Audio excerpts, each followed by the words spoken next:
যখন আল্লাহ তাআলা নবীকে আরশে নিয়ে যাচ্ছেন, এই সম্পর্কে একটা আয়াতের সামান্য সূচনা এভাবে আছে, সুবহানাল্লাযী আসরা বিআবদিহি লাইলাম মিনাল মাসজিদিল হারাম ইলাল মাসজিদিল আকসা।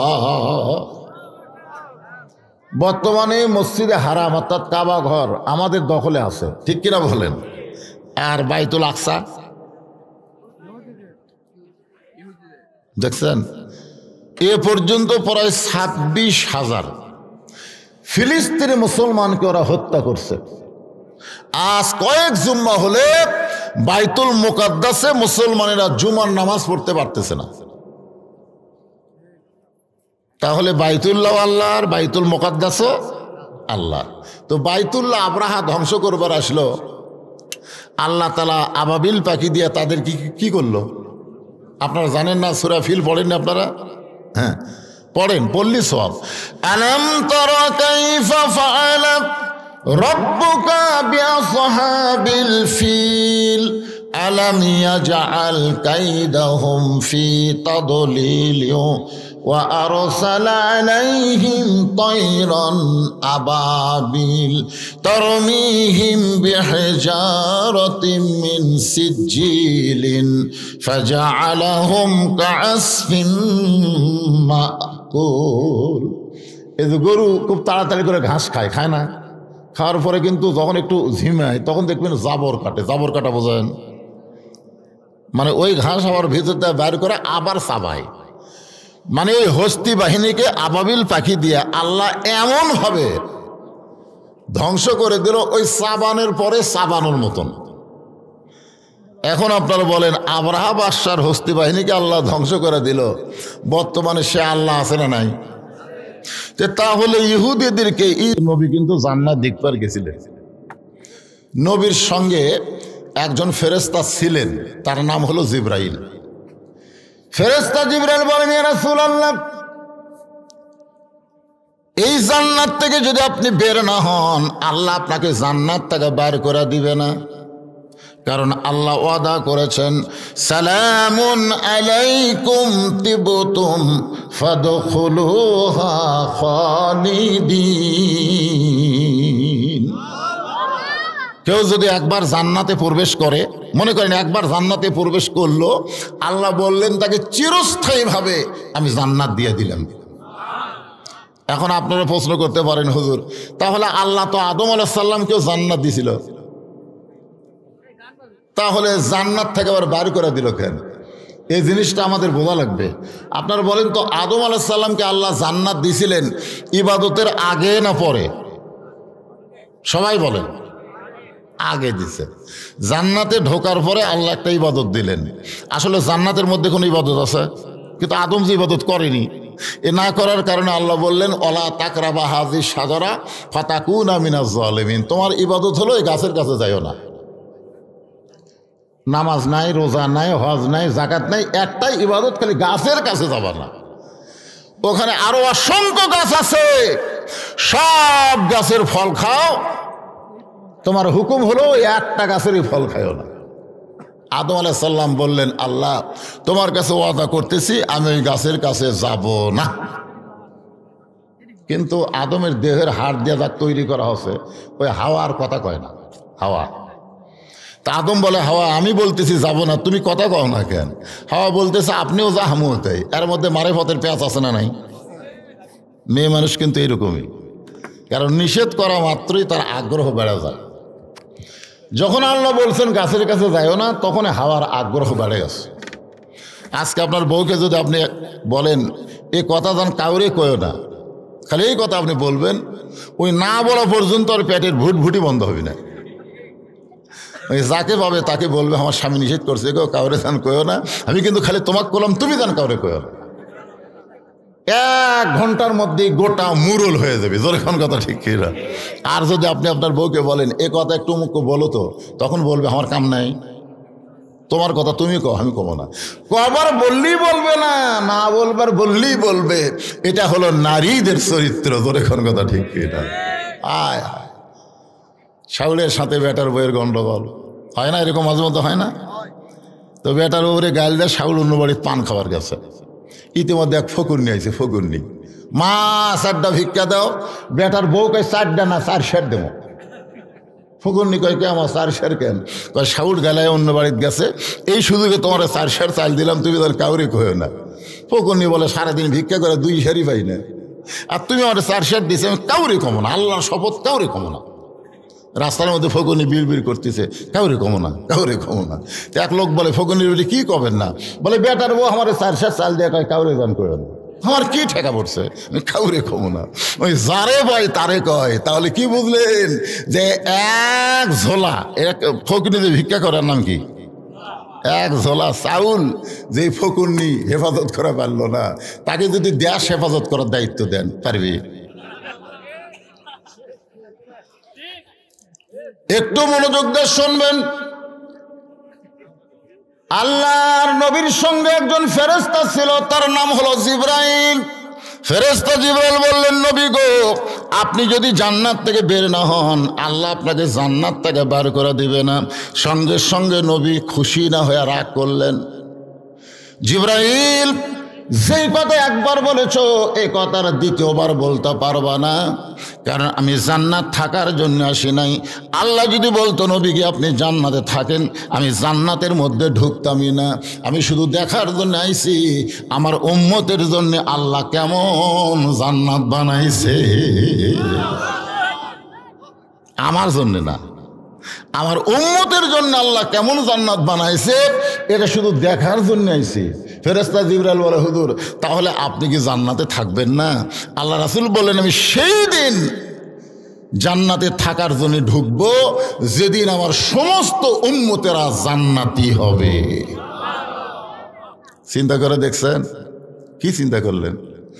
যে নবী জান্নাতে গিয়েও হামাকের কথা বলে না, আর আমরা এমন এক নেতার পাশে ঘুরি যে নেতা সংসদে গেলে আর হামাকের কথা কই না। জোরে কোন কথা ঠিক কিনা? এইবার তাকে এমপি বানাচ্ছেন, আপনাকে মুরুল তাচ্ছা জীবনে আসবি বলে আমার মনে হয় না। আয় আয় নেতা, নেতা রে, এই যে দরুদ পড়লেন, আল্লাহুম্মা সাল্লি আলা সাইয়্যিদিনা, সাইয়্যিদিনা বলো আমাদের নেতা। আমাদের নেতা জান্নাতে গিয়েও আমাদেরকে ভোলে না, আমরা সেই নেতার চামচাগিরি করব। জোরে বলেন কথা ঠিক কি না? একটা স্লোগান দেওয়া লাগবে। আমি যেই বলবো আমার নেতা তোমার নেতা, আপনারা বলবেন বিশ্ব নবী মোস্তফা, বলতে পারবো না হয়ে যান। আমার নেতা তোমার নেতা, একটা মেম্বর মার্কা স্লোগান হলো। ওই যারা তেল তেলা গোয়েন্দা আর ওয়াজ শুনবার আসেনি, ওরা মনে মনে চিন্তা করবি বদরুশিদ একলাই ফেসাল পারতিছে। আর আপনার যদি একটু জোরে জোরে স্লোগান দেন, তারা কই না রে আমরা শালা মুনাফিক রে, আমরা ল্যাপের মহব্বত ছাড়বার পারিনি, কিন্তু মুসলমানেরা গেছে রে, সোনার লাগান না কার মুনাফিকেরা আসতে পারবে না। আর যারা মুসলমান যত বড়ই পাপী হোক, আজকের কোরআনের মাহফিলে তারা বাড়িতে থাকতে পারবে না। তো মুসলমান জবান করে একটা আসল নেতার স্লোগান দেবেন। এটা মেম্বার চেয়ারম্যান মার্কা নেতা না, এটা হলো বিশ্ব নেতা। জোরে কোন কথা ঠিক কি না? আমার নেতা তোমার নেতা, মাশাআল্লাহ। এমন একজন নবীর উম্মত হিসেবে আল্লাহ আমাদের কবুল করেছেন। এই কারণে আমরা আল্লাহর প্রশংসা কম করব না বেশি করব? তৃতীয়ত আল্লাহর প্রশংসা করার মেজর কারণ হলো যেই কোরআন থেকে আমরা তাফসির শুনব, আপনার বলেন তো এই কোরআনের মধ্যে কোনো ভেজাল আছে? এই কোরআনের মধ্যে কোনো সন্দেহ আছে? এই কোরআনের মধ্যে কোনো ধোঁকা আছে? এ না না না 3 বার যারা বললেন, আর যারা বললেন না, কি কন কয়বার করলেন? কোরআনে কোনো সন্দেহ, কোরআনে কোনো ধোঁকা, কোরআনে কোনো গোজামিল। মাশাআল্লাহ। ফেরেশতা বলল আল্লাহ যারা 3 বার নাই নাই কইল তাদের রেজাল্ট কি? আল্লাহ বলে বিশ্বাস করো, কোরআনকে সাক্ষী রেখে আমি আল্লাহ বলতেছি এদের জীবন থেকে আমি জাহান্নামকেও নাই করে দিলাম। আল্লাহ পারবে কি পারবে না? আল্লাহ যদি আমাকে জান্নাত দিয়ে দেয়, হরতাল করে কেউ আটকাতে পারবে? তো এই জন্যে এমন একটা কোরআন আল্লাহ আমাদেরকে দিলেন ভাই। অনেকে মনে করতেছে হুজুর 1500 বছর আগে আল্লাহ কোরআন নাজিল করছে, তখন বলেছে জালিকাল কিতাবুল লা রাইবা ফি, এই কিতাবের মধ্যে কোনো সন্দেহ নাই। কিন্তু এত বছর হয়ে গেল এখনো সন্দেহ ঢোকেনি।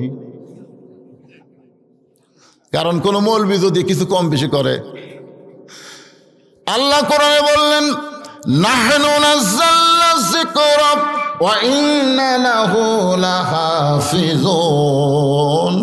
যেমন কোরআন নাজিল করেছি কিয়ামত পর্যন্ত কোরআন তেমনি থাকবে। কারণ কোরআন হেফাজতের দায়িত্ব কোনো মৌলানাকে দেওয়া হয় নাই, কোরআন হেফাজতের দায়িত্ব কোনো বাদশা রাজাকে দেওয়া হয় নাই, কোরআন হেফাজতের দায়িত্ব স্বয়ং আল্লাহ নিজের হাতে রেখেছে। সেই কোরআনের ছোট্ট একটা সূরা, এই সূরা কাউসার মুখস্থ করার জন্য কোনো মাদ্রাসায় ভর্তি হওয়া লাগে না।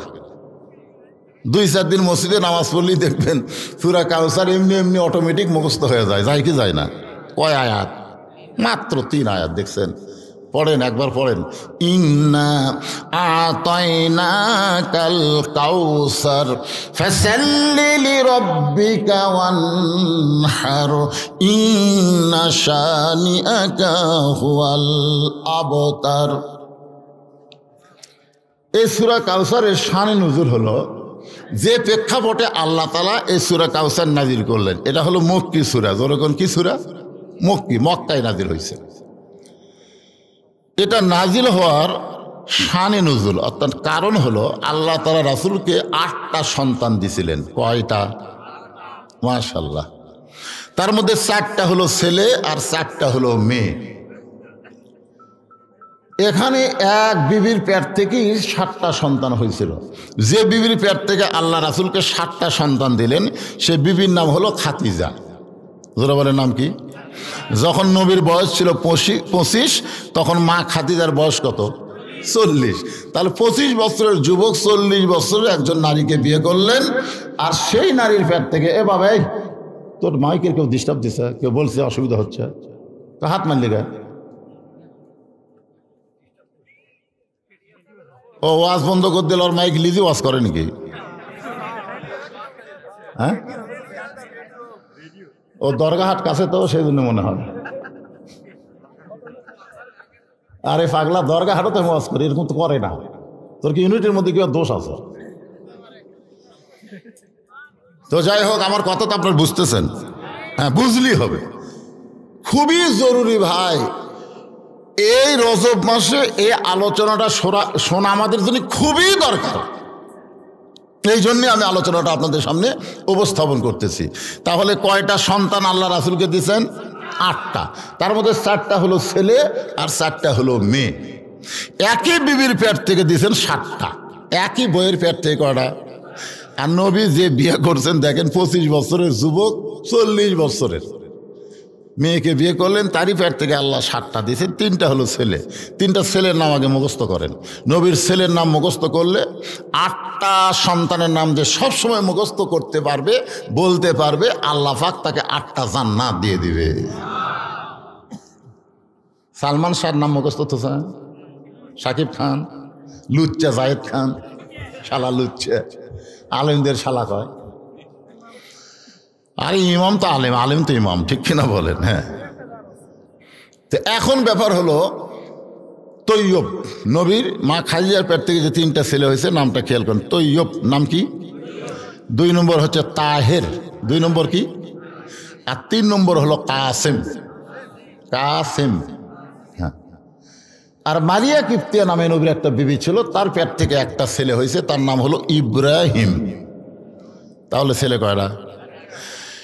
মা খাদিজার পেট থেকে 4টি মেয়ে আল্লাহ দান করেছেন। প্রথম যে মেয়েটা হয়েছে তার নাম হলো জয়নাব। এরপরে যে মেয়েটা হয়েছে তার নাম হলো রোকেয়া। রোকেয়ার পরে যে মেয়েটা হইল তার নাম হলো কুলসুমা। আর কুলসুমার পরে সর্বশেষে যে মেয়েটা হলো তার নাম হলো ফতেমা। প্রত্যেক জুম্মার সানি খুতবা ইমাম সাহেব আপনাকে শোনাচ্ছে ভাই রে, প্রত্যেক জুম্মার সানি খুতবা আপনাকে শোনাই না? সাইয়্যিদাতুন নিসা আহলুল জান্নাহ ফাতেমাতুজ যোহরা রাদিয়াল্লাহু তাআলা আনহা সাধারণ কোন নারী নয়, জান্নাতি সমস্ত নারীদের আল্লাহ তাকে নেত্রী বানাবে। এটা বাংলাদেশের প্রধানমন্ত্রী না, মনে আসতে তাই বলতেছে না ফিনে, এটা জান্নাতি নারীদের নেত্রী, সম্মানের সাথে নাম নেওয়া লাগবে। ফতেমা, ওটাই গরু চড়ে না ফতেমা, আমাকে গায়ের ফতেও কয়, ফতেমাও কয় না, ফতে, ও যে ঘাস তোলে ফতে। তাহলে নামটা কি? সাইদাতুন নিসা আহলুল জান্নাহ ফাতেমাতুজ যোহরা রাদিয়াল্লাহু তাআলা আনহা। 4টা মেয়ে এবং 4টা ছেলে আল্লাহ দান করলেন, কিন্তু আল্লাহর কি শান আল্লাহ ভালো বোঝেন। 4টা ছেলে দিলেন ঠিকই, কিন্তু হায়াত দিলেন না। দিলেন ঠিকই, কিন্তু কি দিলেন না? হায়াত দিলেন। মানে হয়েও 2-3 মাস পর পরই দুনিয়া থেকে চলে গেছে। এ হায়াত না দেওয়ার পিছনে কারণ হলো 2টা। 1 নম্বর কারণ হলো প্রত্যেকটা বড় বড় নবীদের সন্তানকে আল্লাহ নবী বানাইছেন। তাহলে আমাদের নবীর চাইতে বড় কোনো নবী আছে? তাহলে তার সন্তানকেও তো নবী বানানো দরকার, কিন্তু আল্লাহ তার নবী বানাবে না। আমাদের নবী হলেন কোন নবী? জোরে কন। দলিল কি? মৌলবীর কথা, হুজুরের কথা? দলিল হলো আল্লাহর কোরআন। মা কানা মুহাম্মাদুন আবা আহাদিম মির রিজালিকুম ওয়ালাকির রাসূলুল্লাহি ওয়া খাতামান নাবিয়্যিন। তাহলে আমাদের নবীর পরে যারা নবী দাবি করে, বিশেষ করে আমরা যেটাকে চিনি তার নাম হলো গোলাম আহমদ কাদিয়ানী। এখন যদি আমি বলি আমাদের নবীর পরে, আপনার বলবেন কোনো নবী নাই। আমাদের নবীর পরে কোনো নবী, কিন্তু যারা গোলাম আহমদ কাদিয়ানী নবীকে শেষ নবী বলে না, এখন আমাদের নবী হিসাবে, কোরআন হিসাবে তাদেরকে আমরা কি বলবো? মুসলমান না কাফের? আমি যেই বলবো কাদিয়ানী, আপনার বলবেন কাফের। এই কথা কিন্তু এই মুরলি থাকবে না, এটা একেবারে বিশ্ব হয়ে যাবে। আপনারা বিশ্বের মধ্যে নাম করবেন যে কাদিয়ানির কাফের কছে রে। আমি যেই বলবো কাদিয়ানি, আপনারা বলবেন কাফের। যারা বলবেন না তারা আল্লাহর কোরআন বিশ্বাস করেন না। কাদিয়ানি, কাদিয়ানি, আমাদের নবীর পরে কোন নবী। এটা হলো 1 নম্বর কারণ, নবীর ছেলেদেরকে আল্লাহ হায়াত দেয়নি। 2 নম্বর কারণ হলো, আচ্ছা নবী নয় শেষ হয়েছে, কিন্তু নবী জাদা, নবী জাদা বোঝেন না? পীর জাদা। আপনাকে এলাকার পীর জাদা আছে না নাই? পীর জাদা এই কিসের হারাম করে? মানে বাংলাদেশে পীর মরে যাওয়ার সাথে সাথে পীরের বেটাকে ওই জায়গাত বসায়, ওই বসবার না চালো জোর করে বসায়। জোরে কোন কথা ঠিক কিনা? তো নবী নাই, কিন্তু নবীর ছেলে যদি যুবক হতো তাহলে হয়তো সাহাবীরা জোর করে নবীর ওই জায়গাত বসা দিত। নবী নাই তো কি হয়েছে, আপনি নবীগিরি করেন। এই জন্যই আল্লাহ তাআলা নবীর ছেলেদেরকে দুনিয়াতে রাখলেন না, কিন্তু 4টা মেয়েকে আল্লাহ হায়াত দিলেন। সুবহানাল্লাহ বলেন। ছেলেরা যখন দুনিয়া থেকে বিদায় নিল আর মেয়েরা যখন দুনিয়াতে হায়াত পাইল, তখন মক্কার কাফেরেরা বলা শুরু করলো মুসলমানের নবী হলো নেস কাটা। ধরে কোন কি কাটা?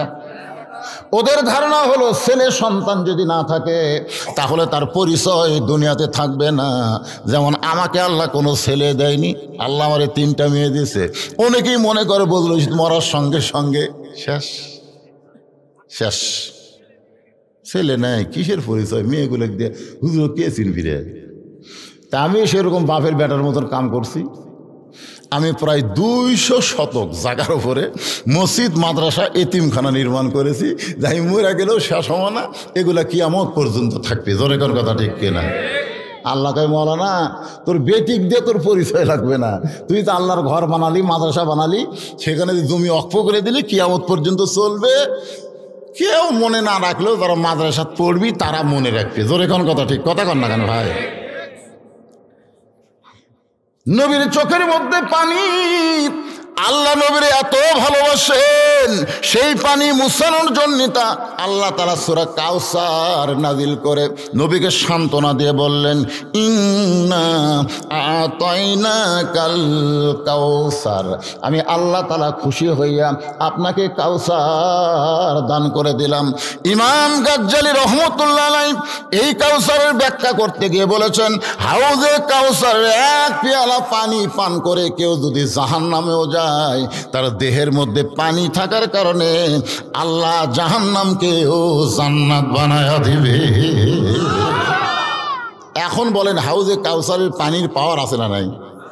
আপনি খালি এক গিলাস খাইয়া জাহান্নামে যাবেন, ঢোকা মাত্রই জাহান্নাম জান্নাত। কি কথা!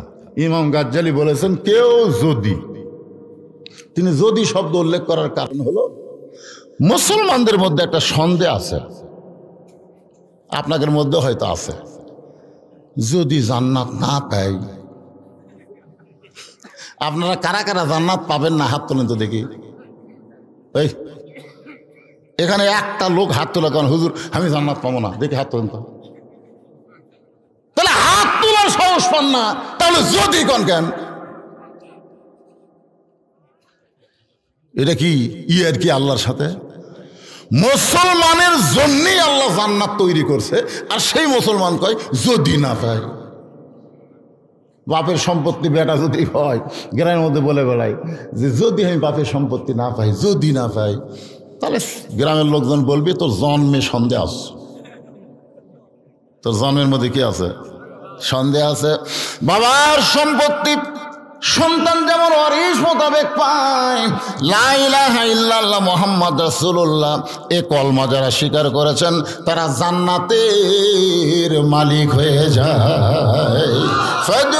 মাইক এরকম হচ্ছে কেন বাবা? এই মাইক আবার এরকম হলো কেন? আরে ভালোই ছিল তো, হাত দিস না তো বাবা। ফাদখুলি ফি, সবাই বলেন ফাদখুলি ফি ইবাদি ওয়াদখুলি জান্নাতি। আচ্ছা, এই আয়াত শোনার পরেও আপনাদের কি সন্দেহ হচ্ছে? একটা হিসাব দেই, অঙ্কের হিসাব। বেহেশত কয়টা? 8টা, আর জাহান্নাম 7টা। বর্তমানের হিসাবে পৃথিবীতে মানুষ হচ্ছে 700 কোটি। বর্তমানে গোটা পৃথিবীতে মানুষ কত কোটি? তার মধ্যে 550 কোটি হলো বেঈমান, আর 150 কোটি হলো মুসলমান। আপনি ইহুদি বলেন, হিন্দু বলেন, খ্রিস্টান বলেন, এরা কি ইমান না বেঈমান? বেঈমান। সেই হিসাবে 550 কোটি হলো বেঈমান, আর 150 কোটি হলো মুসলমান। বেহেশত হলো 8টা, দোজখ হলো 7টা। একদিন সাহাবীরা বললেন, হুজুর এই যে 7টা দোজখ আল্লাহ বানাইছে, এই দোজখগুলো কত বড়? মানে দোজখের একটা আয়তন আছে, বাংলাদেশের একটা আয়তন নাই? আয়তন অনুযায়ী দোজখ কত বড়? আল্লাহ নবী বললেন, কোন একটা জান্নাতের মধ্যে যদি 7টা দোজখ ঢুকানো হয়, কোন একটা জান্নাতের মধ্যে যদি 7টা জাহান্নাম ঢুকানো হয়, তাহলে অনুবীক্ষণ যন্ত্র দিয়ে দেখতে হবে দোজখগুলো গেল কোন জায়গা। সুবহানাল্লাহ জোরে কর। তাহলে 7টা জাহান্নাম একটা জান্নাতের মধ্যে ঢুকালে খালি চোখে দেখা যাবে না, অনুবীক্ষণ লাগে দেখা লাগবে এই জাহান্নাম কুটি রে। মানে জান্নাতের তুলনায় জাহান্নাম এত ছোট, সেই জাহান্নামের জন্য 550 কোটি, আর জান্নাত এত বড়। ফেরেশতা জিবরাইল বললেন, আল্লাহ আপনি বান্দার জন্য যে জান্নাত বানাইছেন, আমি একটু জান্নাত দেখবার চাই। আল্লাহ বললেন, যাও দেখে আসো। আলোর চাইতেও কোটি কোটি গুণ বেশি গতি হলো জিবরাইলের। আলোর চাইতেও কোটি কোটি গুণ গতি নিয়ে এই দুনিয়ার 1 মাস পর্যন্ত জান্নাত দেখলেন। ফেরেশতা জিবরাইল বলে, আল্লাহ এত 1 মাস ধরে উড়ে উড়ে জান্নাত দেখলাম, এখন পর্যন্ত জান্নাতের সীমানা পাইলাম না। আল্লাহ বলে, জিবরাইল জান্নাত যদি হয় 16 আনা, তুমি সবে মাত্র দেখছো তার 1 আনা। সর্বশেষে যেই ব্যক্তিকে জান্নাত দেওয়া হবে, সেই জান্নাত হবে পৃথিবীর চাইতে 9 গুণ বড়। সুবহানাল্লাহ, আসতে কোন কেবারে? তাহলে এত বড় বড় জান্নাতের জন্য আমরা মাত্র 150 কোটি। আর এই ছোটো ছোটো জাহান্নামের জন্য ওরা হলো 550 কোটি। এই হিসাবে তো আমরা এমনি জান্নাতি। সুবহানাল্লাহ। আপনারা কি মনে করছেন এই জান্নাতের বাগানে বসছেন আর আপনি জান্নাতও যাবেন না? এটা মনেই করা যাবে না। এই শীতের মধ্যে বাড়ি থেকে আল্লাহ যাদেরকে জান্নাতের বাগান পর্যন্ত নিয়ে আসেন, বিশ্বাস করেন আপনাদেরকে আল্লাহ জান্নাতেও নিয়ে যাবে। বিশ্বাস করার দরকার আছে না নাই? সাহাবারা বললেন, ইয়া রাসূলুল্লাহ, হাসর হবে তামার পানি, উম্মত বলবেন পানি পানি। সেই কঠিন দিনে নবী বিনে পানি দেওয়ার সাধ্য কারো নাই। আপনার হাতে হাউজে কাউসার যখন থাকবে, একটা কাফের এসে তৃষ্ণার্ত হয়ে যদি পানি পান করতে চায়, আপনি কি পানি দিবেন? আল্লাহ রাসূল বললেন, সাহাবীরা তোমাদের কি মনে হয়? সাহাবীরা বলতে যে হুজুর, আল্লাহ বলেছেন ওমা আরসালনাকা ইল্লা রাহমাতাল লিল আলামিন। আপনি হলেন গোটা বিশ্ব জগতের জন্য দয়া। তাইফের ময়দানে আপনাকে পাথর মারলো, আপনার দেহ দিয়ে রক্ত ঝরলো। জায়েদ বলতেছি, ইয়া রাসূলুল্লাহ, যারা আপনার দেহ দিয়ে রক্ত ঝরালো তাদের ধ্বংসের জন্য কি আপনি গড় দোয়া করবেন না? আল্লাহ রাসূল, জায়েদ তুমি কি আমার মুখের দিকে লক্ষ্য করছো? আমি সবসময় দোয়া করতেছি। জায়েদ বলে, হুজুর দোয়া না গড় দোয়া? রাসূল বলে, যারা আমাকে পাথর মেরে রক্তাক্ত করলো আমি তাদের জন্য দোয়া করতেছি, আল্লাহ যেন তাদেরকে হেদায়েত দেয়। তাহলে যারা পাথর মারল তাদের জন্য যদি আপনি হেদায়েত কামনা করেন, কাফেররা যদি পানি পান করতে আসে হাসরের কঠিন দিনে, আপনি কি হাউজে কাউসারের পানি দিবেন না? রাসূল মুসকি হাসিয়া বললেন, হাউজে কাউসারের মালিক হচ্ছে আল্লাহ, আর আমি হলাম সাগীদার। আমি পাইকারি হারে সবাইকে হাউজে কাউসারের পানি পান করাতে পারবো না। কেবলমাত্র 2টা আমল যারা করবে তারাই পান করবে। সেই 2টা আমল হলো, 1 নম্বর ফাসাল্লি লিরাব্বিকা, আর 2 নম্বর হলো ওয়ানহার। 1 নম্বর হচ্ছে নামাজ, আর 2 নম্বর কুরবানি। এই 2টা আমল যারা করবে তারাই পান করবে হাউজে কাউসারের পানি। 1 নম্বর হলো নামাজ। জোরে খানে 1 নম্বর কি? এটা কোন নামাজ? না জুম্মা? আমি নিয়ত করছিলাম আজকে বাড়ি থেকে যে মুরইনের বড় মসজিদে আমি এশার নামাজ পড়বো। আমি নিয়ত করছিলাম, মনে করছিলাম বড় মসজিদ, বড় জামাত হবে। ওরে বাবা রে, ঢুকে দেখে এক কাতারই হয়নি।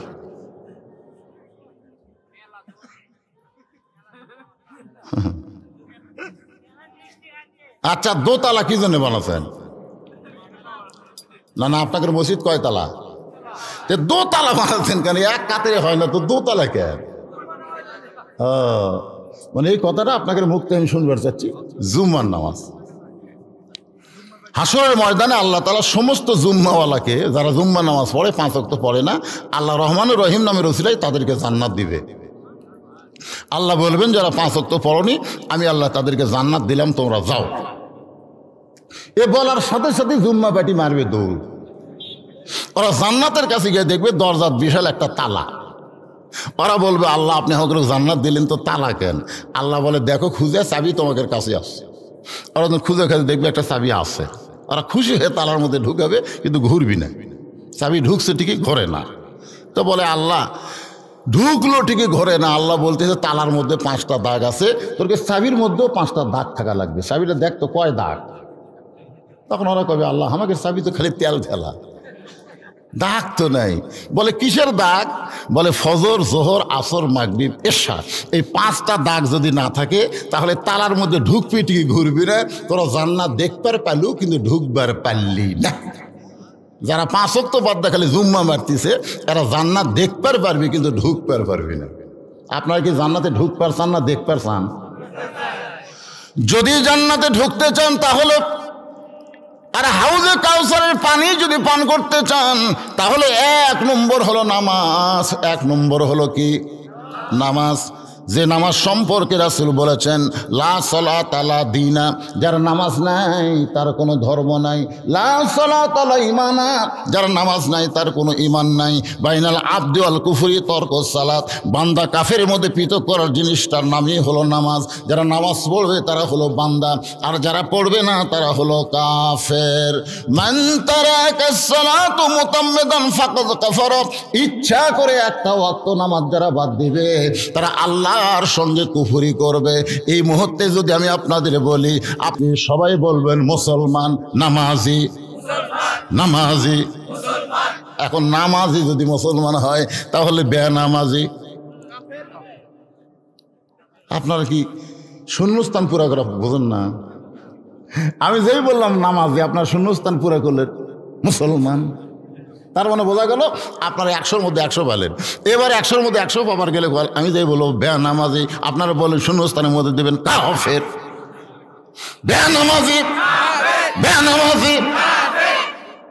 এখন কারা কারা মাগরিব এসব পড়েননি? না না না, কারা কারা মাগরিব এসব পড়েননি? আপনার মনে মনে চিন্তা করেন, আপনারা কিন্তু আর মুসলমান নাই,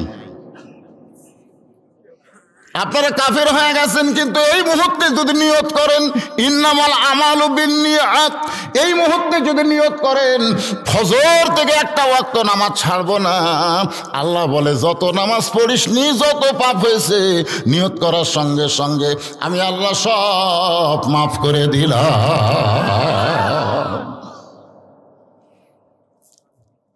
এখানে কিন্তু 5 ওয়াক্ত নামাজের কথা হবে। যেরকম কয় ওয়াক্ত? 24 ঘন্টার মধ্যে কয়বার? এই সবাই একটু মনোযোগ দিয়ে শোনেন বাজান, 24 ঘন্টার মধ্যে কয়বার? আচ্ছা, আল্লাহ যদি এই শীতের দিন আমাকে বলতো যে সূর্য ওঠার 1.5 ঘন্টা পরে ফজরের নামাজ হবে, তাহলে আমাকে কেমন লাগতো? ভালোই লাগতে পারে। কিন্তু এই যে আরামের ঘুম, কেড়ে 12টা পর্যন্ত ফেসবুক চলে, কেবল একটু আরামের ঘুম ধরলো, আর শালা মুয়াজ্জিন কয় টাকা বেতন পাস, আমাকে ঘুম ভাঙ্গা দিলি, আর সালাতু খায়রুম মিনান নাওম। শোনেন, এই মাঘ মাসের 2 তারিখে শোনেন, আর সালাতু খায়রুম মিনান নাওম শোনার সাথে সাথে লেফটে যাই বাম হাত দিয়ে ফেলে দিবি, ল্যাপকে বুকের উপর থেকে ফেলে দিয়ে ঠান্ডা পানি দিয়ে উজু করে মসজিদে রওনা দিবে। ফেরেশতারা বলবে আল্লাহ, এত শীতের মধ্যে ল্যাপ কম্বল ফেলে দিয়ে যেই তোমার বান্দা ঠান্ডা পানি দিয়ে উজু করে মসজিদের দিকে আসতেছে, এর রেজাল্ট কি? আল্লাহ বলবে যদি বদর যুদ্ধ থাকতো এরা সেই যুদ্ধের সৈনিক হয়ে যেত। এই জন্যে আল্লাহ জানে কোন সময় ফজর দেওয়া লাগবে, আল্লাহ জানে কে জানে না? আমি আপনাদের বোঝানোর জন্য বলতেছি, ফজরের নামাজ আদায় করার পরে সূর্য উদয় হওয়ার আগ পর্যন্ত কোনো সুন্নত নফল কোনো সেজদা দিবার পারবেন। আবার আসরের নামাজ পড়ার পরে সূর্য অস্ত যাওয়ার আগ পর্যন্ত কোনো সেজদা দেওয়া যাবে না। গতকাল যেখানে ওয়াজ করতেছিলাম, এক ব্যক্তি বলে হুজুর আসরের পরে কি জানাজার নামাজ পড়া যাবে? আমি বললাম আসরের পরে জানাজা পড়া যাবে, কারণ জানাজার মধ্যে কোনো রুকু সেজদা নাই, আর রুকু সেজদা যার মধ্যে থাকে না, মানুষ নামাজ বললেও তার নামাজ হয় না। নামাজের মধ্যে অবশ্যই সেজদা থাকা লাগবে। তাহলে জানাজার নামাজ না, জানাজা হলো দোয়া। জোরে কান, জানাজা কি? আরো জোরে কান। আমাদের মধ্যে ফেতনা লাগানোর জন্য কিছু লোক বলে জানাজার নামাজ। একটু মনোযোগ দিয়ে শুনবেন, নামাজ যদি বলেন অসুবিধা নাই, নামাজ মানে দোয়া। নামাজ হলো ফার্সি শব্দ, আমরা এখানে আলোচনা করতেছি হলো সালাত। 5 ওয়াক্ত নামাজ আদায় করা লাগবে পুরুষ মানুষের জন্যে। বাড়িতে নামাজ পড়া না মসজিদে নামাজ পড়া? জোরে কন। আল্লাহ রাসূল বলেন মসজিদে 5 ওয়াক্ত নামাজের আজান হলো, আজান হওয়ার পরে কোনো পুরুষ মানুষ ইচ্ছা করে যদি বাড়ির নামাজ পড়ে, ওই বাড়ির প্রতি আমি নবীর এত রাগ হয়ে যায়, আমি যেন অর্ডার দেই বাড়ি আগুন দিয়ে পুড়ে ছাই করে দাও। রহমতের নবী কি অর্ডার? আমাকে নবীর কি দয়ার শেষ আছে? আর সেই নবী আগুনের কথা বলতেছে। আজকে অনেকে বলে না যে হুজুরা হলো আগুন সন্ত্রাসী, হুজুরা আগুন সন্ত্রাসী, আমরা লইরে আমাকে নবী। নবী বলেছেন আমি অর্ডার দেই আগুন দিয়ে বাড়ি পুড়ে ছাই করে দাও, কিন্তু অর্ডার দিলাম না এই কারণেই ওই বাড়িতে শিশু বাচ্চার নারী থাকে। এই কথার দ্বারা বোঝা গেল পুরুষ মানুষের নামাজ বাড়িতে শূন্যস্থান পুরা করালেই ভাইজান। পুরুষ মানুষের নামাজ কোন নামাজ? কোন নামাজ? 5 ওয়াক্ত ফরজ নামাজ। আপনি সুন্নত পড়তে পারবেন, নফল পড়তে পারবেন, অসুবিধা নাই, কিন্তু 5 ওয়াক্ত 17 রাকাত নামাজ আপনার বাড়িতে পড়া যাবে না। এই 5 ওয়াক্ত নামাজ আপনাকে জামাত আদায় করা রাখবে। যখন ফজরের নামাজ আদায় করলেন, বাজান গো, রাসূল ডাকতে বলে, আল্লাহ, এত কষ্ট করার পরে আমার উম্মতেরা ফজরের নামাজ আদায় করলো, এ আদায় করার পরে আপনি তাদের কি পুরস্কার দিবেন? আল্লাহ বলে, হাবিব, আপনার আদি পিতা আদম আলাইহিস সালাম 350 বছর কানতে কানতে কানতে কানতে তওবা কবুল হওয়ার পরে শুকরিয়া তান 2 রাকাত নামাজ পড়েছিল। ওই নামাজটা আমার কাছে এতই ভালো লাগলো, আমি আপনার উম্মতের জন্য ফজরের ফরজ হিসেবে দিয়ে দিলাম। আপনার উম্মতেরা ফজরের ফরজ 2 রাকাত নামাজ জামাতের সঙ্গে আদায় করবে, আদম নবীর সম পরিমাণ সওয়াব আমি আল্লাহ দিয়ে দিব। আজ থেকে কি ফজর পড়বেন? আমার মায়েরা চিন্তা করতে, তো হুজুর যে নামাজের ওয়াজ ধরলো, আমাদের কি কোনো ওয়াজ করবে না? পুরুষ মানুষের জন্য 1 নম্বর হাউজে কাউসারের পানি পান করার জন্য হলো নামাজ, আর নারীদের জন্য কিন্তু নামাজ না, নারীদের জন্য হলো পর্দা। জোরে বলেন, নাম কি? আপনারা বলেন তো, পর্দা ছাড়া কোনো নামাজ হবে? নামাজ হবে? এই জন্য আমার মা বোনেরা যারা পর্দার অন্তরে বসে আছেন, মা, আপনাদের জন্য সামান্য ওয়াজ করার পরে আমি আবার জোহরের নামাজে চলে আসব। এরপরে আসর, মাগরিব, এশা, এই 5 ওয়াক্ত নামাজ ফাসাল্লি রব্বিকা। আর 2 নম্বর হলো ওয়ানহার। ওয়ানহার মানে কি? কুরবানি। এই কুরবানি মানে গরু খাসি কুরবানি না, এই কুরবানি মানে বাতিলের বিরুদ্ধে হকের পক্ষে দরকার হলে আমার জীবনকে কুরবানি দেওয়া লাগবে। 2 জন ছেলে আইছে নবীর কাছে। কয়জন? একজনের নাম হলো মুয়াজ, একজনের নাম হলো মুআব্বাস। নবীকে বলতেছে, রাসূলুল্লাহ, আমরা 2 ভাই আল্লাহ রাস্তায় কুরবানি হবার চাই। হুজুর, আল্লাহ নাকি কোরআনে আয়াত নাজিল করেছেন, ইয়া আইয়ুহান নাবিয়্যু হারজিল মুমিনিনা আলাল কিতাল। ওগো নবী, মুমিন মুসলমানকে সৈন্য হিসাবে গড়ে তোলেন, কারণ যে কোনো সময় মক্কার কাফেররা মদিনা আক্রমণ করতে পারে, আর মদিনা যদি আক্রমণ করে দোয়া দরুদ দিয়ে কিন্তু মদিনা রক্ষা করা যাবে না। ওই কাফের বেঈমানদের বিরুদ্ধে নিজের জীবনকে কুরবানি করতে হবে। এই জন্য একটু খেয়াল করে শুনবেন। রাসূল বলতেছেন, তোমরা কুরবানি হবার চাইলেও তো হবে না, কারণ তোমাদের বয়স হয়নি। একটা গরু কুরবানি দিলে ইচ্ছা মতো দেওয়া যাবে না, গরুর বয়স হওয়া লাগবে। জোরে কোন কথা ঠিক কি না? তোমরা ছোট 2 জন বাচ্চা, তোমাদের তো বয়স হয় নাই। আল্লাহ রাসূলকে বলতেছে মুয়াজ, হুজুর মাপ দিয়ে দেখেন আমার বয়স হয়েছে। মাপের কাঠি হলো 5 ফুট 2 ইঞ্চি। আল্লাহ নবী বললেন, বেলাল রে, ওই লাঠিটা নিয়ে আসো। মুয়াজের কাছে ধরো। দেখছে মাথা পর্যন্ত লাঠি বরাবর হয়ে গেছে। রাসূল তাকায় দেখে মুয়াজের মাথা, লাঠির মাথায় কিন্তু পা বুড়া আঙ্গুলে ভর করে দাঁড়াইছে। পা দাঁড়াইছে কি? বুড়া আঙ্গুলে ভর করে দাঁড়াইছে। আল্লাহ নবী বললেন, মুয়াজ, তোমার লাঠির মাথা পর্যন্ত হয়েছে, কিন্তু পায়ে বুড়া আঙ্গুল ভর দিয়ে দাঁড়াইছো কেন? মুয়াজ বলতে, সরা ফায়নালাকা যিকরাক। ওগো নবী, আল্লাহ আপনাকে সবার উপর সম্মান দিয়েছে, আপনি উপর দিকে দেখবেন, নিচের দিকে আপনি দেখবেন না। রাসূল মুয়াজের কপালে চুমা দিয়ে বললেন, তোমার কলিজার দিকে লক্ষ্য করে আল্লাহ তাআলা তোমার কুরবানি কবুল করেছে। মুয়াজ বলতেছে, ইয়া রাসূলুল্লাহ, আমিও কুরবানি হতে চাই। মুয়াজ বলে, হুজুর, আমার চাইতে 3 বছরের ছোট, আমার চাইতে 3 বছরের ছোট, ওই মাপেও হবে না, শরীরেও শক্তি নাই। মুয়াজ বলতেছে, হুজুর, আমার বড় ভাই মিথ্যা কথা বলতেছে, ও লম্বা হতে পারে কিন্তু আমার সঙ্গে কুস্তিতে পারে না। যদি বিশ্বাস না হয় 2 ভাইকে কুস্তি লাগায় দেন। আল্লাহ নবী মুসকে হাসিতে 2 ভাইকে বললেন, যাও তোমরা কুস্তি করো।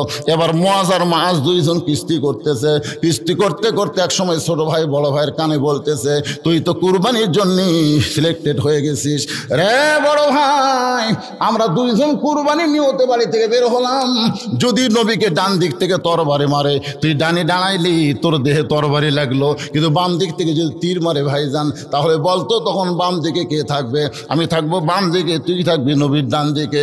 আবার কাফের বেঈমানেরা নবীকে যদি সামনের দিক থেকে আক্রমণ করে, তুই সামনে গিয়ে দাঁড়াবি, কাফেরদের তরবারি তোর গায়ে লাগবে, নবীর গায়ে লাগবে না। আর পিছন দিক থেকে যদি বর্ষা মারে, আমি পিছন দিকে দাঁড়াবো ভাই, আমি তোর চাইতে শক্তি কম হলে কি হবে, আজকের দিনে তুই একটু দুর্বল হয়ে আমাকে বুকের উপর উঠাইয়া দে।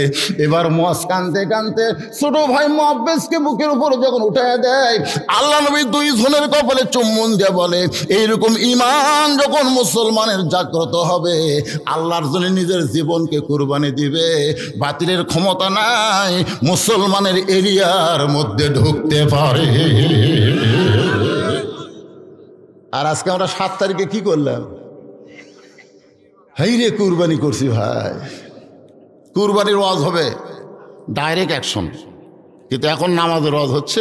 আর নামাজের ওয়াজ করতে গিয়া আমার মা বোনদের একটু পর্দার ওয়াজ না করলে হবে না। যেরকম ঠিক কিনা?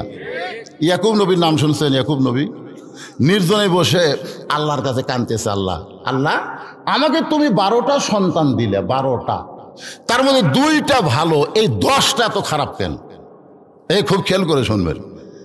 কয় সন্তান?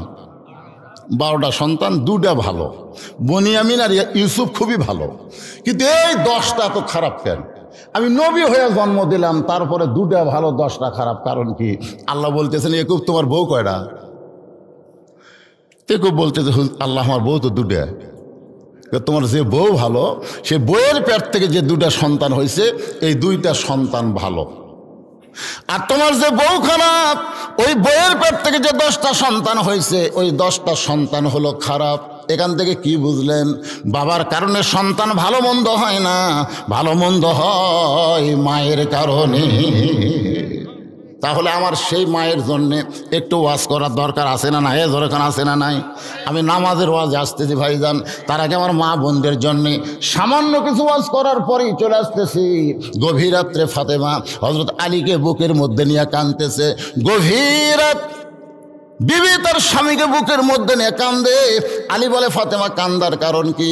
ফাতেমা বলতে, স্বামী গো, আমার কান্দার কারণ হলো আল্লাহ পাক আমার দোয়া কবুল করেছে। আলী বলে, ফাতেমারে, দোয়া কবুল করার পরে মানুষ কোনোদিন কান্দে না, বরং দোয়া কবুল করার পরে মানুষ খুশি হয়ে যায়। ফাতেমা বলে, স্বামী গো, কী দোয়া আল্লাহ কবুল করছে? আপনাকে সেইটা শুনবেন না। আলী বলে, ফাতেমা কী দোয়া কবুল করছে বলো। বলে, আমি যে পর্দার মধ্যে মৃত্যুবরণ করব, এই দোয়া সবসময় করেছি, আল্লাহ আমার মৃত্যুটা তুমি পর্দার মধ্যে দিও।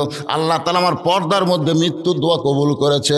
আলী বলে, ফাতেমারে, সারা জীবন যেই মেয়েটা পর্দা করলো, মরার সময় তো আল্লাহ তাকে পর্দার মধ্যেই মৃত্যু দিবে, তাহলে তুমি আনন্দ করো, কান্দ কেন? ফাতেমা বলে, স্বামী গো, এই মৃত্যুটা কবে হবে এটা কি আপনি জানেন? আলী বলে, ফাতেমা, মৃত্যুর খবর একমাত্র আল্লাহ ছাড়া দুনিয়ার কেউ বলতে পারে না। ফাতেমা বলে, স্বামী গো, আল্লাহ পাক আমারে জানাইছে আজকে গভীর রাত্রে ফাতেমার মৃত্যু হবে।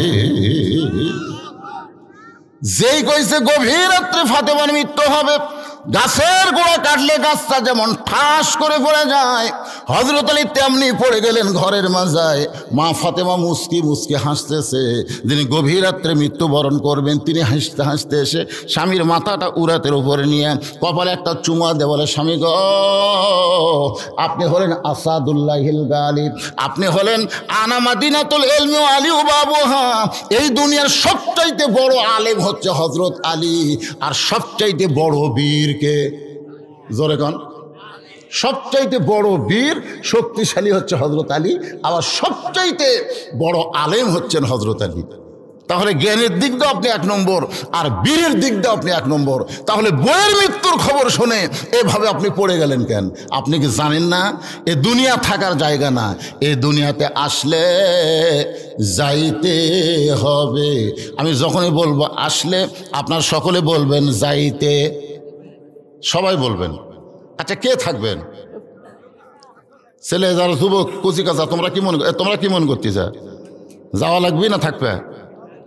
এখান থেকে বাড়ি যাওয়ার কোনো গ্যারান্টি নাই, কিন্তু কবরে যাওয়ার জোরে কোন গ্যারান্টি আছে না নাই?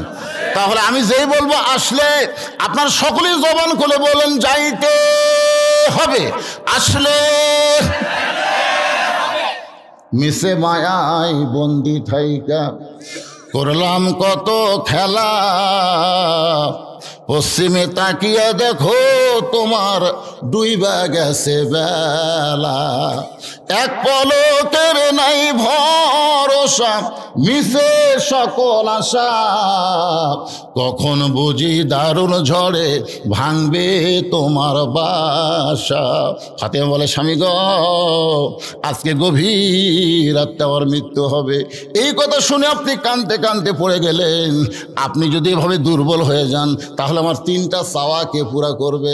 আলী কান্দার বলে, ফাতেমা, দুনিয়ার জীবনে চাইলে কষ্ট পাবো এই জন্য কিছুই চাইলা না, আর মৃত্যুর পরে তুমি কি চাইবা ফাতেমা? ফাতেমা বলে, 1 নম্বর চাওয়া হলো আমাকে রাতের বেলায় কিন্তু দাফন করা লাগবে। আমি রাতের বেলা মৃত্যুবরণ করব, আর দিনের বেলা আমার কবর দেবেন, আমার পর্দার খেলাপ হয়ে যাবে, এই জন্য রাতের বেলায় আমাকে দাফন করা লাগবে। আমার 2 নম্বর চাওয়া হলো আমার কোনো জানাজার ব্যবস্থা করবেন না, আমার কোনো জানাজার ব্যবস্থা করবেন না।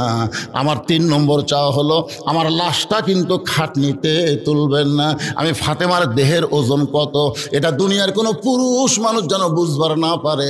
আমার বাবা যদি দুনিয়াতে থাকতো, মরা মেয়ের লাশের খাটনি বাবা কান্দে নিবার পারতো। আমার হাসান হোসেন যদি বড় হইতো, মায়ের লাশের খাটনি কান্দে নিবার পারতো। মায়ের লাশের খাটনি কান্দে নিলে যে কি হয় 25শে ডিসেম্বর আমি বুঝতে পেরেছি।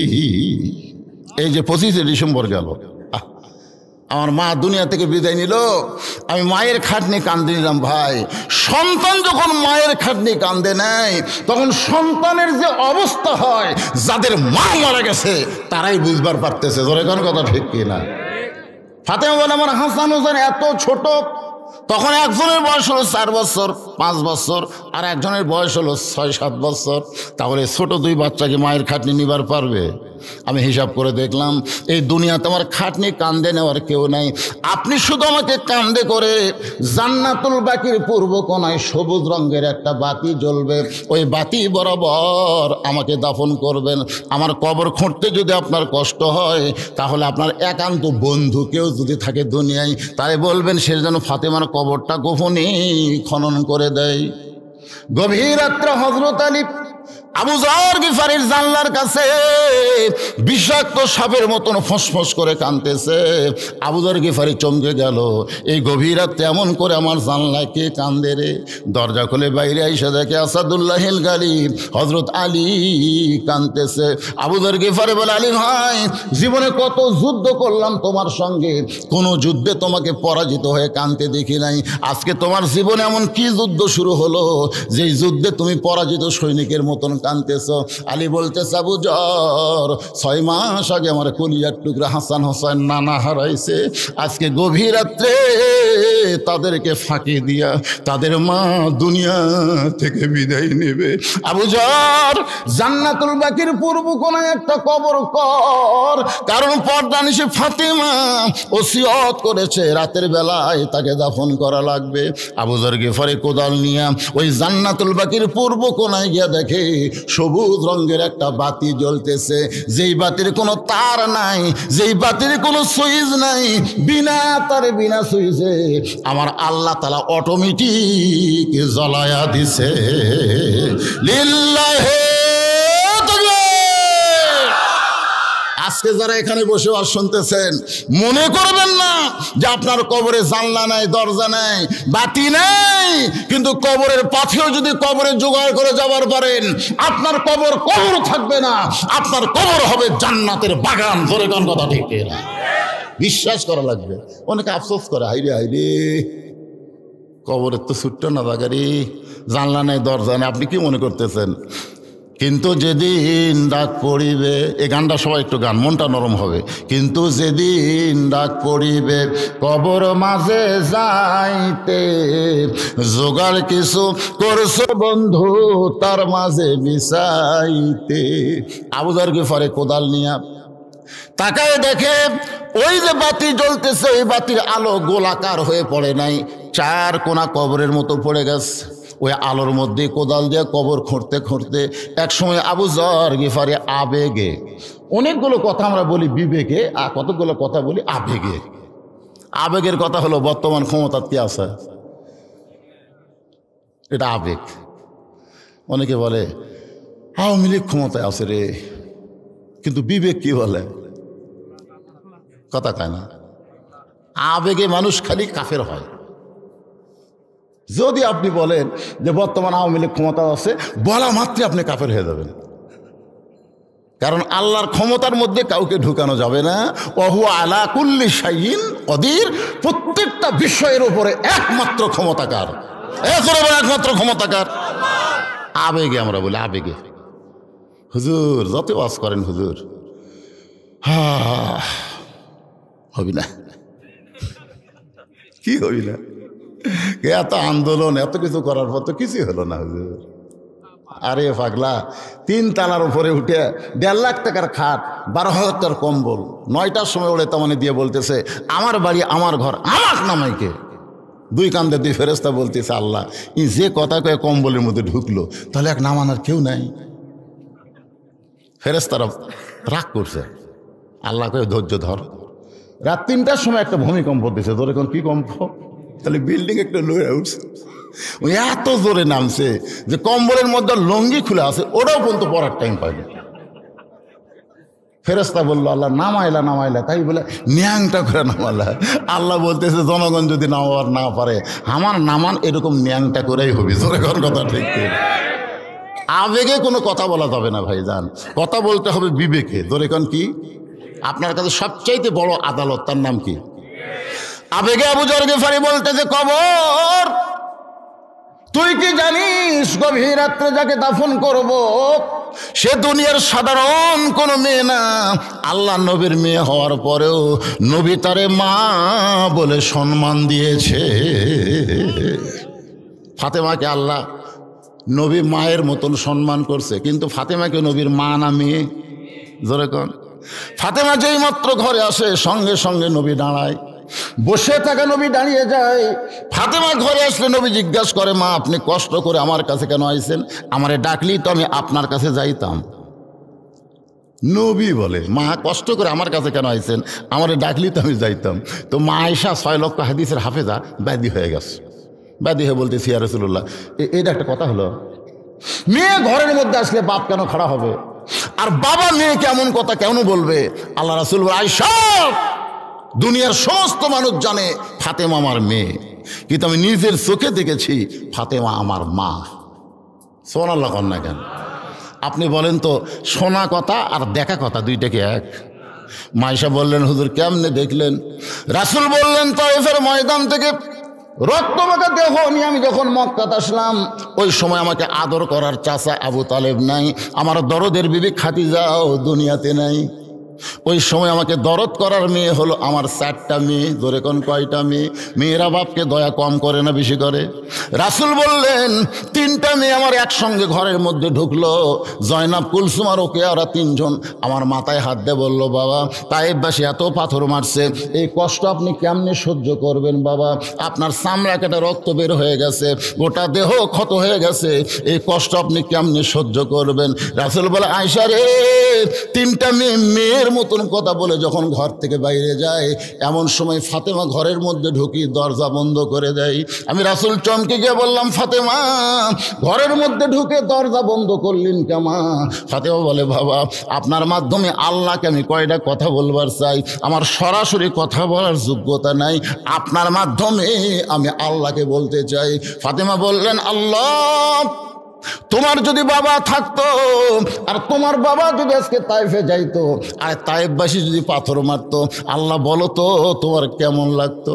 তোমার বাবা নাই বলে তুমি ফাতেমার বাবার দরদ বুঝতে পারলা না। তুমি ইব্রাহিম নবীর জন্য নমরুদের চুলা শান্তির বাগান বানায় দাও, মুসা নবীর জন্য সাগরকে তুমি রাস্তা বানাও, আর আমার বাবার জন্য তায়েফের পাথর তুমি তুলা বানাবার পারলা না। জন্মের আগে আমার বাবা হারাইছে, 6 বছর বয়সে আমার বাবা মা হারাইছে। তুমি জানো গো আল্লাহ, এই বছরেই তুমি তার চাচা আবু তালেবকে নিয়ে গেলা, আবার এই বছরই আমার মা খাদিজাকে তুমি দুনিয়া থেকে টান দিলে, আবার এই বছরে তুমি তায়েফে আমার বাবাকে রক্তাক্ত করে দিলে। এই কথা বলে যখন ফাতেমা দরজা খুলে বার হয়ে যায়, রাসূল বলে আয়েশা রে, আমি মনে করেছি আমার ফাতেমা মনে হয় পাগলি হয়ে গেছে। আমি তাকায় দেখি উঠানে পানি গরম করতেছে আর জয়তুনের তেল গরম করতেছে। কিছুক্ষণ পরে এসে আবার যখন দরজা বন্ধ করে দেয়, আমি বললাম, রাগ করে ফাতেমা তুই আবার কেন দরজা বন্ধ করলি? ফাতেমা বলে, বাবা সন্তান যখন বড় হবে ওই সন্তানকে গোসল করাইতে গেলে দরজা খুলে গোসল করানো যাবে না। রাসূল বলে, আয়েশা রে, আমার মাথা ফাতেমার উরাতের উপরে আমার গোটা দেহের কাপড় খুলে ওই নরম কাপড় গরম কাপড়ের মধ্যে পানির মধ্যে চুবড়াইয়া চুবড়াইয়া আমার গোটা দেহ পরিষ্কার করে ওই নরম হাত দিয়া যখন আমার ক্ষতস্থানে জয়তুনের তেল লাগায় দেয়, আমি নবী কখন যেন ফাতেমার উরাতকে বালিশ বানায় ঘুমিয়ে গেছি। ওই ঘুমের ঘুরে আমি স্বপ্নে দেখতে পাই আমার শেওরের পাশে আমি না মা আমার দাঁড়িয়ে কাঁদতেছে। আমি স্বপ্নকে বাস্তব মনে করে মা বলে আমিনার হাত ধরলাম, কিন্তু ওই সময় ফাতেমা আমার কপালে চুমা খায়, ফাতেমার চোখের পানি আমার চোখের মধ্যে ঢুকে আমার ঘুমটা ভাঙে যায়। আমি বললাম, ফাতেমা তুই এত কান্দিস কেন মা? ফাতেমা বলে, বাবা আপনি মা বলে আমার হাতটা চাইবা ধরছেন, এই যে দেখেন এখন পর্যন্ত আপনি হাতটা চাইবাই ধরে আছেন। রাসূল বলে, আল্লাহে ওই আল্লাহর শপথ করে বলতেছি, মা বলে যদি তোর হাত চাইবা ধরি তাহলে তুই আমার মেয়ে না। আজকে দেখলাম তোর ভিতরে আমার মা আমি না। আবু যর গিফারি বলে, কবর তোর মধ্যে এমন একজন মাকে রাখা হবে যার দুইটা সন্তান জান্নাতের যুবকদের সর্দার হবে। রে কবর কোনোদিন বেয়াদবি করবি না, খবরদার কখনো বেয়াদবি করতে পারবি না। এই বলে কোদাল মারতে মারতে কবর খননের শেষের দিকে আবু যর গিফারি বলে, কবর রে তুই কি জানিস আজকে তোর মধ্যে এমন একজন বিবিকে রাখা হবে যার স্বামী হলো আসাদুল্লাহিল গালিব, যার স্বামী হলো আনা মাদিনাতুল ইলমি ওয়া আলী ও বাবুহা। সে আলীর বিবিকে কবরের মধ্যে রাখা হবে, খবরদার কবর বেয়াদবি করবি না।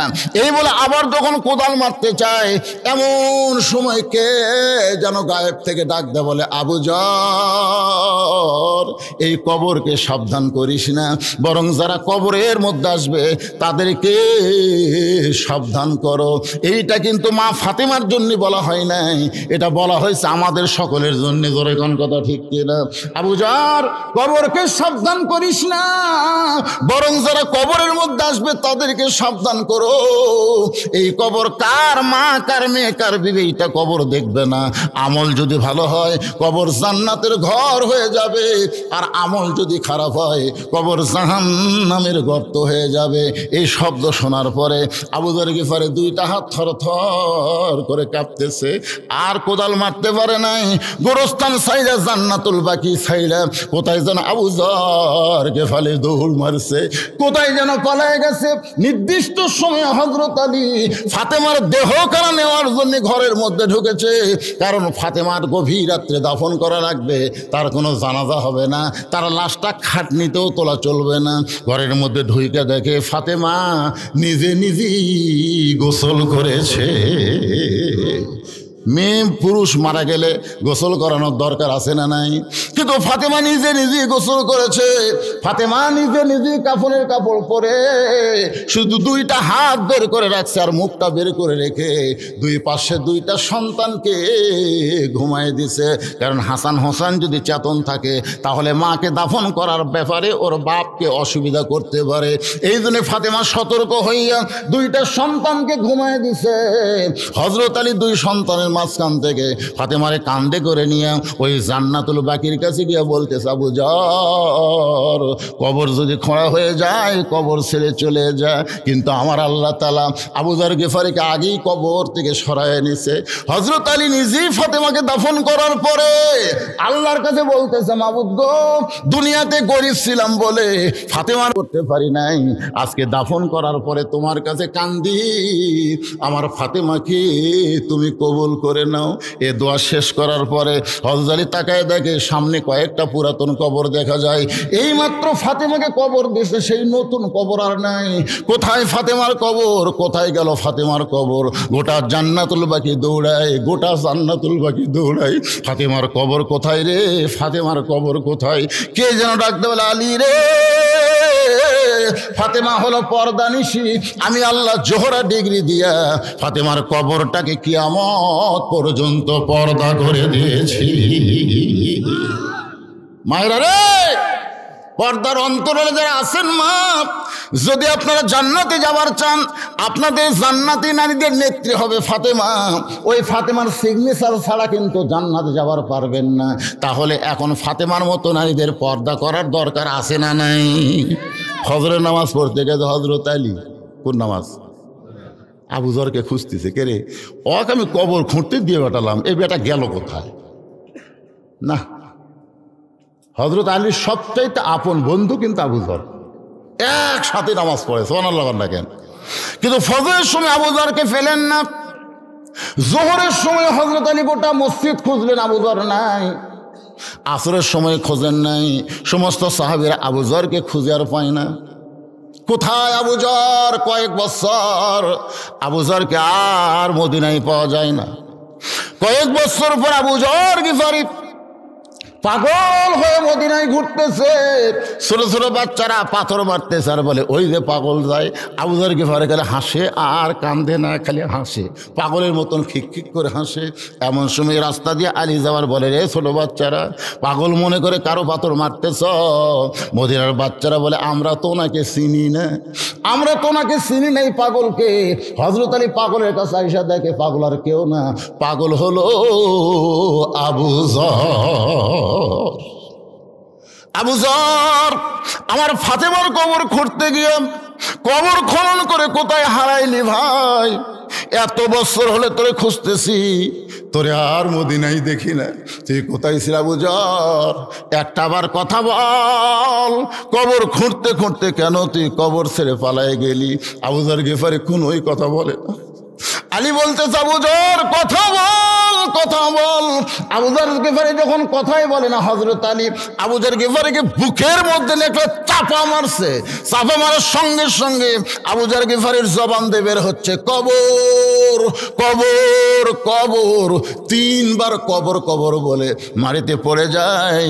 হযরত আলী উরাতের ওপরে মাথা নিয়ে কবরে চুম্বন দিয়া দেখে আবু যর গিফারি আর দুনিয়াতে না। আলী কান্দের বলে আবু যর কবর খুঁড়তে গিয়ে তোর কি হলো ভাই? দুনিয়ার কোন মানুষকে না বইলাম, কবর কবর কবর বলে তুই দুনিয়া থেকে বিদায় নিলি। আবু যর গিফারির এই অবস্থা দেখে আলী চিৎকার করে বললেন, দুনিয়াবাসীরে শোনো, ওই কবরে যখন আমাদের যাইতে হবে খালি হাতে যাইও না, কবরে যাওয়ার পাথেও জোগাড় করে তারপরে তোমরা কবরে রওনা দিও। আজকের এই মক্তবের উন্নয়ন গল্পে মাহফিলে ভাই আমি আরো 1 ঘন্টা ওয়াজ করবো, আমার ওয়াজের কোনো আপত্তি নাই। কিন্তু এই মুহূর্তে কবরে যাওয়ার পাথেও হিসাবে মক্তবের যে সাইজ দেখলাম ভাইজান, আজকে প্রাইমারি সরকার হাজার হাজার টাকা দিয়া, কোটি টাকা দিয়া প্রাইমারি সংস্কার করে। 1 তলা প্রাইমারি 2 তলা হয়, 2 তলা প্রাইমারি 3 তলা হয়। কিন্তু কোরআন যেখানে শিক্ষা দেওয়া হয় সেই মক্তবের কোনোই উন্নতি। আমি কয়েক বছর আগে আইছিলাম মোটর সাইকেল নিয়ে, তখন যা দেখছিলাম এখনো তাই। ভিতরে মনে হয় ব্যাগ লিয়া সব বসে আছে, ওই যে ব্যাগ, ব্যাগের টাকা দেওয়া মক্তবের কি হবি রে? এখানে এমন আল্লাহর বান্দা আছে 500,000 টাকা দিবি, ব্যাগও দিবি না। কবরের কথা মনে করে, কবরের পাথেও চিন্তা করে। আল্লাহর কোন পাগল আছেন যে 1,000 টাকা দেবেন? আল্লাহ আপনার বাপ মার কবরকে জান্নাত বানাই দিবে।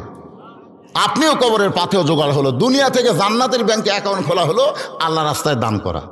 আজকেই মক্তব বড় অসহায় ভাইজান। তাই সবাইকে বলবো ব্যাগের মধ্যে 10, 20, 50 টাকা দিবেনই। আমি টেজের উপর আপনাদের কাছে চাই মাত্র 100টা কোরআন শরীফ, 100টা কোরআন শরীফ আমি মক্তবের জন্য চাই। একটা কোরআন মাত্র 500 টাকা দাম। আপনি 500 টাকা দিবেন, একটা কোরআন শরীফ দান করার সওয়াব আল্লাহ আপনার আমল নামে দিবে। কোন আল্লাহর বান্দা কোরআনকে ভালোবেসে এই মক্তবে একটা কোরআন বাবদ 500 টাকা দেবেন? আমি দোয়া করে দেব, বাপ মা যদি আজকে জীবিত থাকতো এই শীত অবস্থা কি হতো? এই যে 3 ওয়াক্ত খালি তাড়াতাড়ি হওয়াতে আমাকে বিরক্ত লাগে না? আসর মাগরিব আর এসে কি কথা কয় না, কাছাকাছি না? আসর শেষ হতি মাগরিব, মাগরিব শেষ না হতি এসা, কি এক বিরক্ত বারে।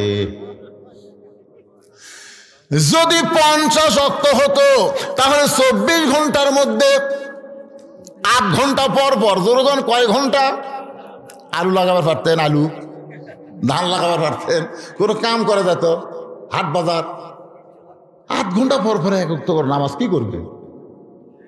দেখেন এখানে আল্লাহ তাআলা 50 ওয়াক্ত না দিয়ে 5 ওয়াক্ত দিল। এই 5 ওয়াক্তর মধ্যে আবার 2 ওয়াক্তর দিকে খেয়াল করছেন, এশা থেকে ফজর একটা লম্বা সময়, আবার ফজর থেকে জোহর একটা লম্বা সময়। ওমর ফারুক বলেন, ইয়া রাসূলুল্লাহ 3 ওয়াক্ত তাড়াতাড়ি আর এই 2 ওয়াক্ত লম্বা কেন? আল্লাহ রাসূল বললেন, ফজর থেকে জোহর লম্বা সময় দেওয়ার কারণ হলো মানুষ দুনিয়ার কাজকাম করবে, ব্যবসা বাণিজ্য করবে, চাকরি বাকরি করবে, খেতে খামারে এবং অফিস আদালতে এইগুলো কাজ করতে করতে দেহের যে ক্ষয় হবে, ক্ষয় বোঝেন না? ক্ষয় বোঝেন না? দেহের যে ক্ষয় হবে, এশা থেকে ফজর আল্লাহ লম্বা সময় দেওয়ার কারণ হলো ওই সময় তারা ঘুম পাড়বে, ওই ক্ষয়গুলো আল্লাহ তাআলা ঘুমের মধ্যে পূরণ করে দিবে। তাহলে দেখেন 50 ওয়াক্তের জায়গায় 5 ওয়াক্ত। এখন আমি 3টা কথা আপনাদেরকে বলবো, আপনি একটু চিন্তা করে দেখেন তো কথাটা কি মানা যায়। 1 নম্বর কথা হলো, আমাদের নবীকে আল্লাহ 50 ওয়াক্ত নামাজ দিল। নবী আমাদের কথা মনে ভুলে গেছে, মুসা নবী আমাদের কথা বলে দিছে।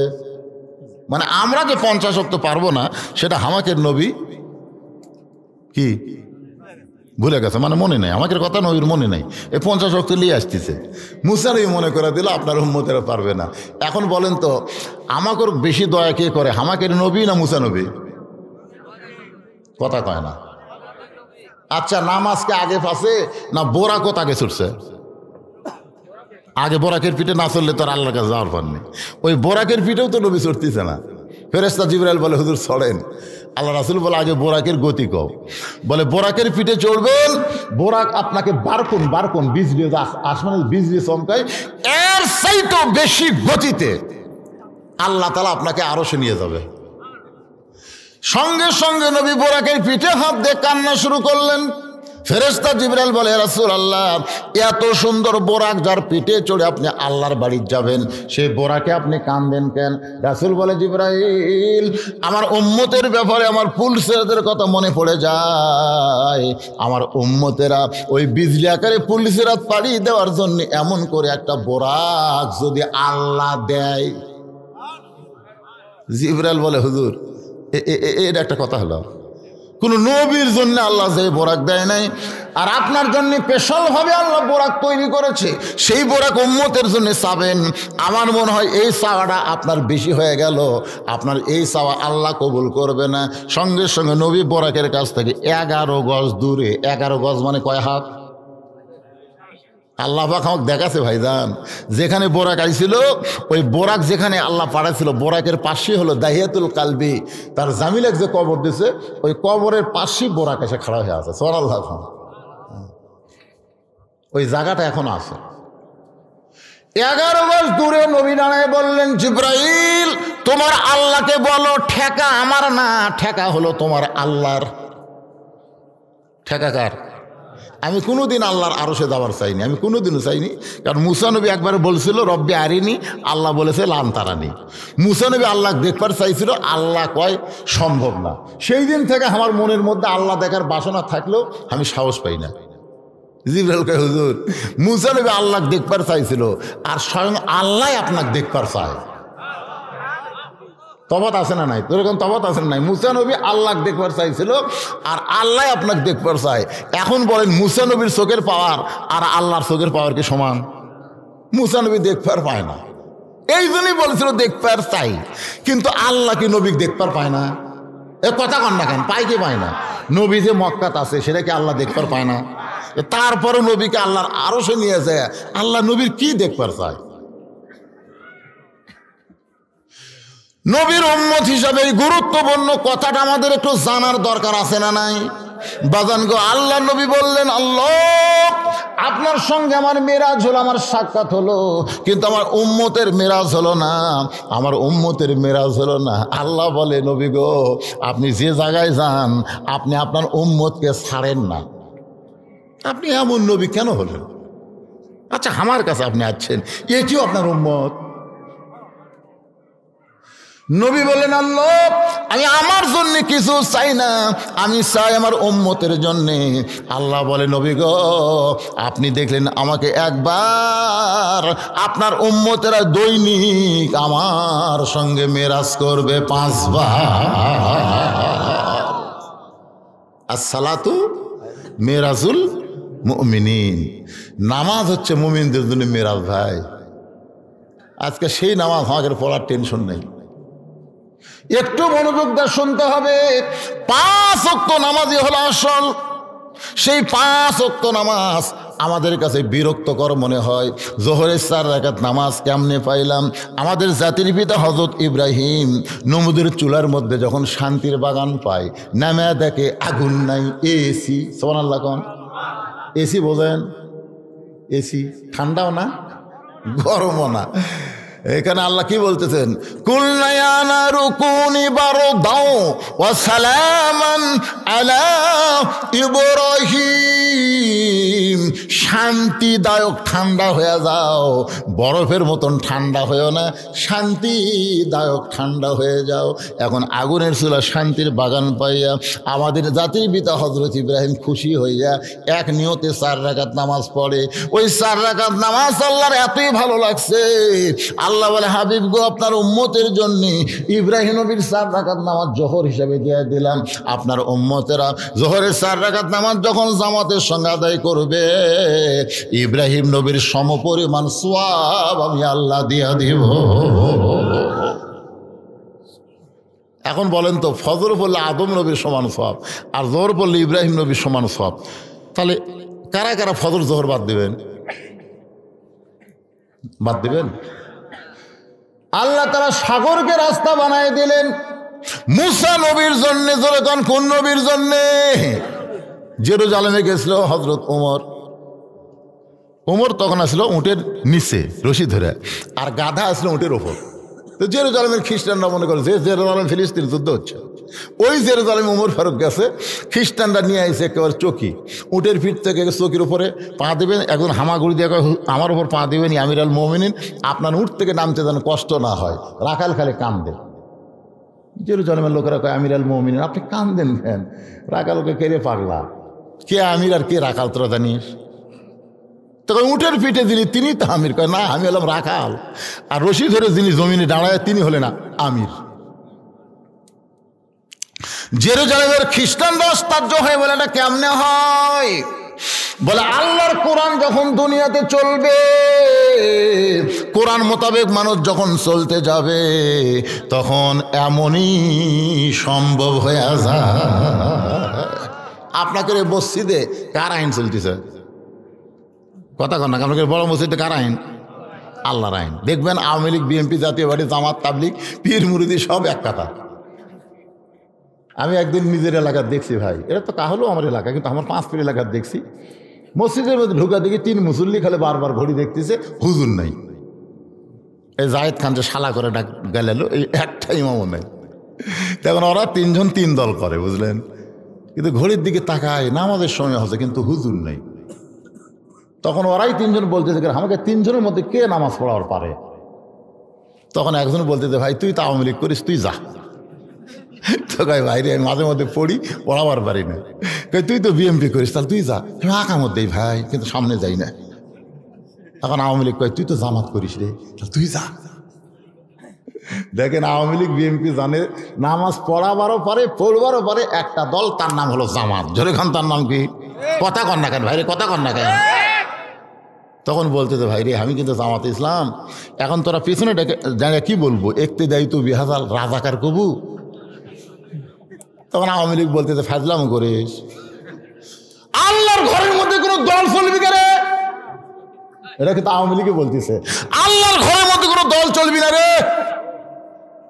এই ঘরের মধ্যে আওয়ামী লীগ, বিএনপি, রাজাকার সবাই এক ভাই, এক জামাত। ধরে কেন? সুবহানাল্লাহ। দেখেন, আল্লাহর আইন চলার কারণে 14 দল 20 দল ভাঙ্গে এক কাতার হয়। খালি মসজিদের আইন যদি বাংলাদেশে চালু হতো, তাহলে বাংলাদেশে কোনো দলাদলি থাকতো না, সব মুসলমান এক দল হয়ে যেত। জোরে কোন কথা ঠিক কি না? জেরুজালেমের সমস্ত খ্রিস্টানরা বলতেছে, ইসলাম যদি এত সুন্দর হয়, তাহলে আমরা আর খ্রিস্টান ধর্মে নাই, আমাদের পড়ায় দেন লা ইলাহা ইল্লাল্লাহু মুহাম্মাদুর রাসূলুল্লাহ। সব খ্রিস্টান মুসলমান হয়ে গেছে। সুবহানাল্লাহ। কিন্তু ওই মুসলমান যারা আছে খ্রিস্টান, এরই মধ্যে একজন আবার বেকা। এই বেকা ওই আর হয়নি, বেকা বোঝেন না? এ যখন আদায় শুরু করলাম, যে কয়টা উঠে গেল এরা হলো বেকা। এরা কি কথা কয় না, বেকা, কুত্তের ন্যাস। এরা সহজে সোজা হবে না, টানা ধরলে সোজা, ছাড়া দিলি বেকা। তো একজন ছিল বেকা, ওই মারছে দৌড় পাদ্রির কাছে, খ্রিস্টানের পাদ্রি বলতেছে দরবারের মধ্যে জিকির মারতেছে, মদিনের থেকে ওমর এসে সব মুসলমান করছে। আপনার কিন্তু জাকিরের আর কেউ থাকলো না, বসে বসে খাবেন সে বুদ্ধিমান নাই। পাদ্রি দৌড় মারছে, ওমরের কাছে গিয়ে বলতেছে ভাই আমিও মুসলমান হওয়ার চাই। ওমর ফারুক বলেন তাহলে কলমা পড়েন।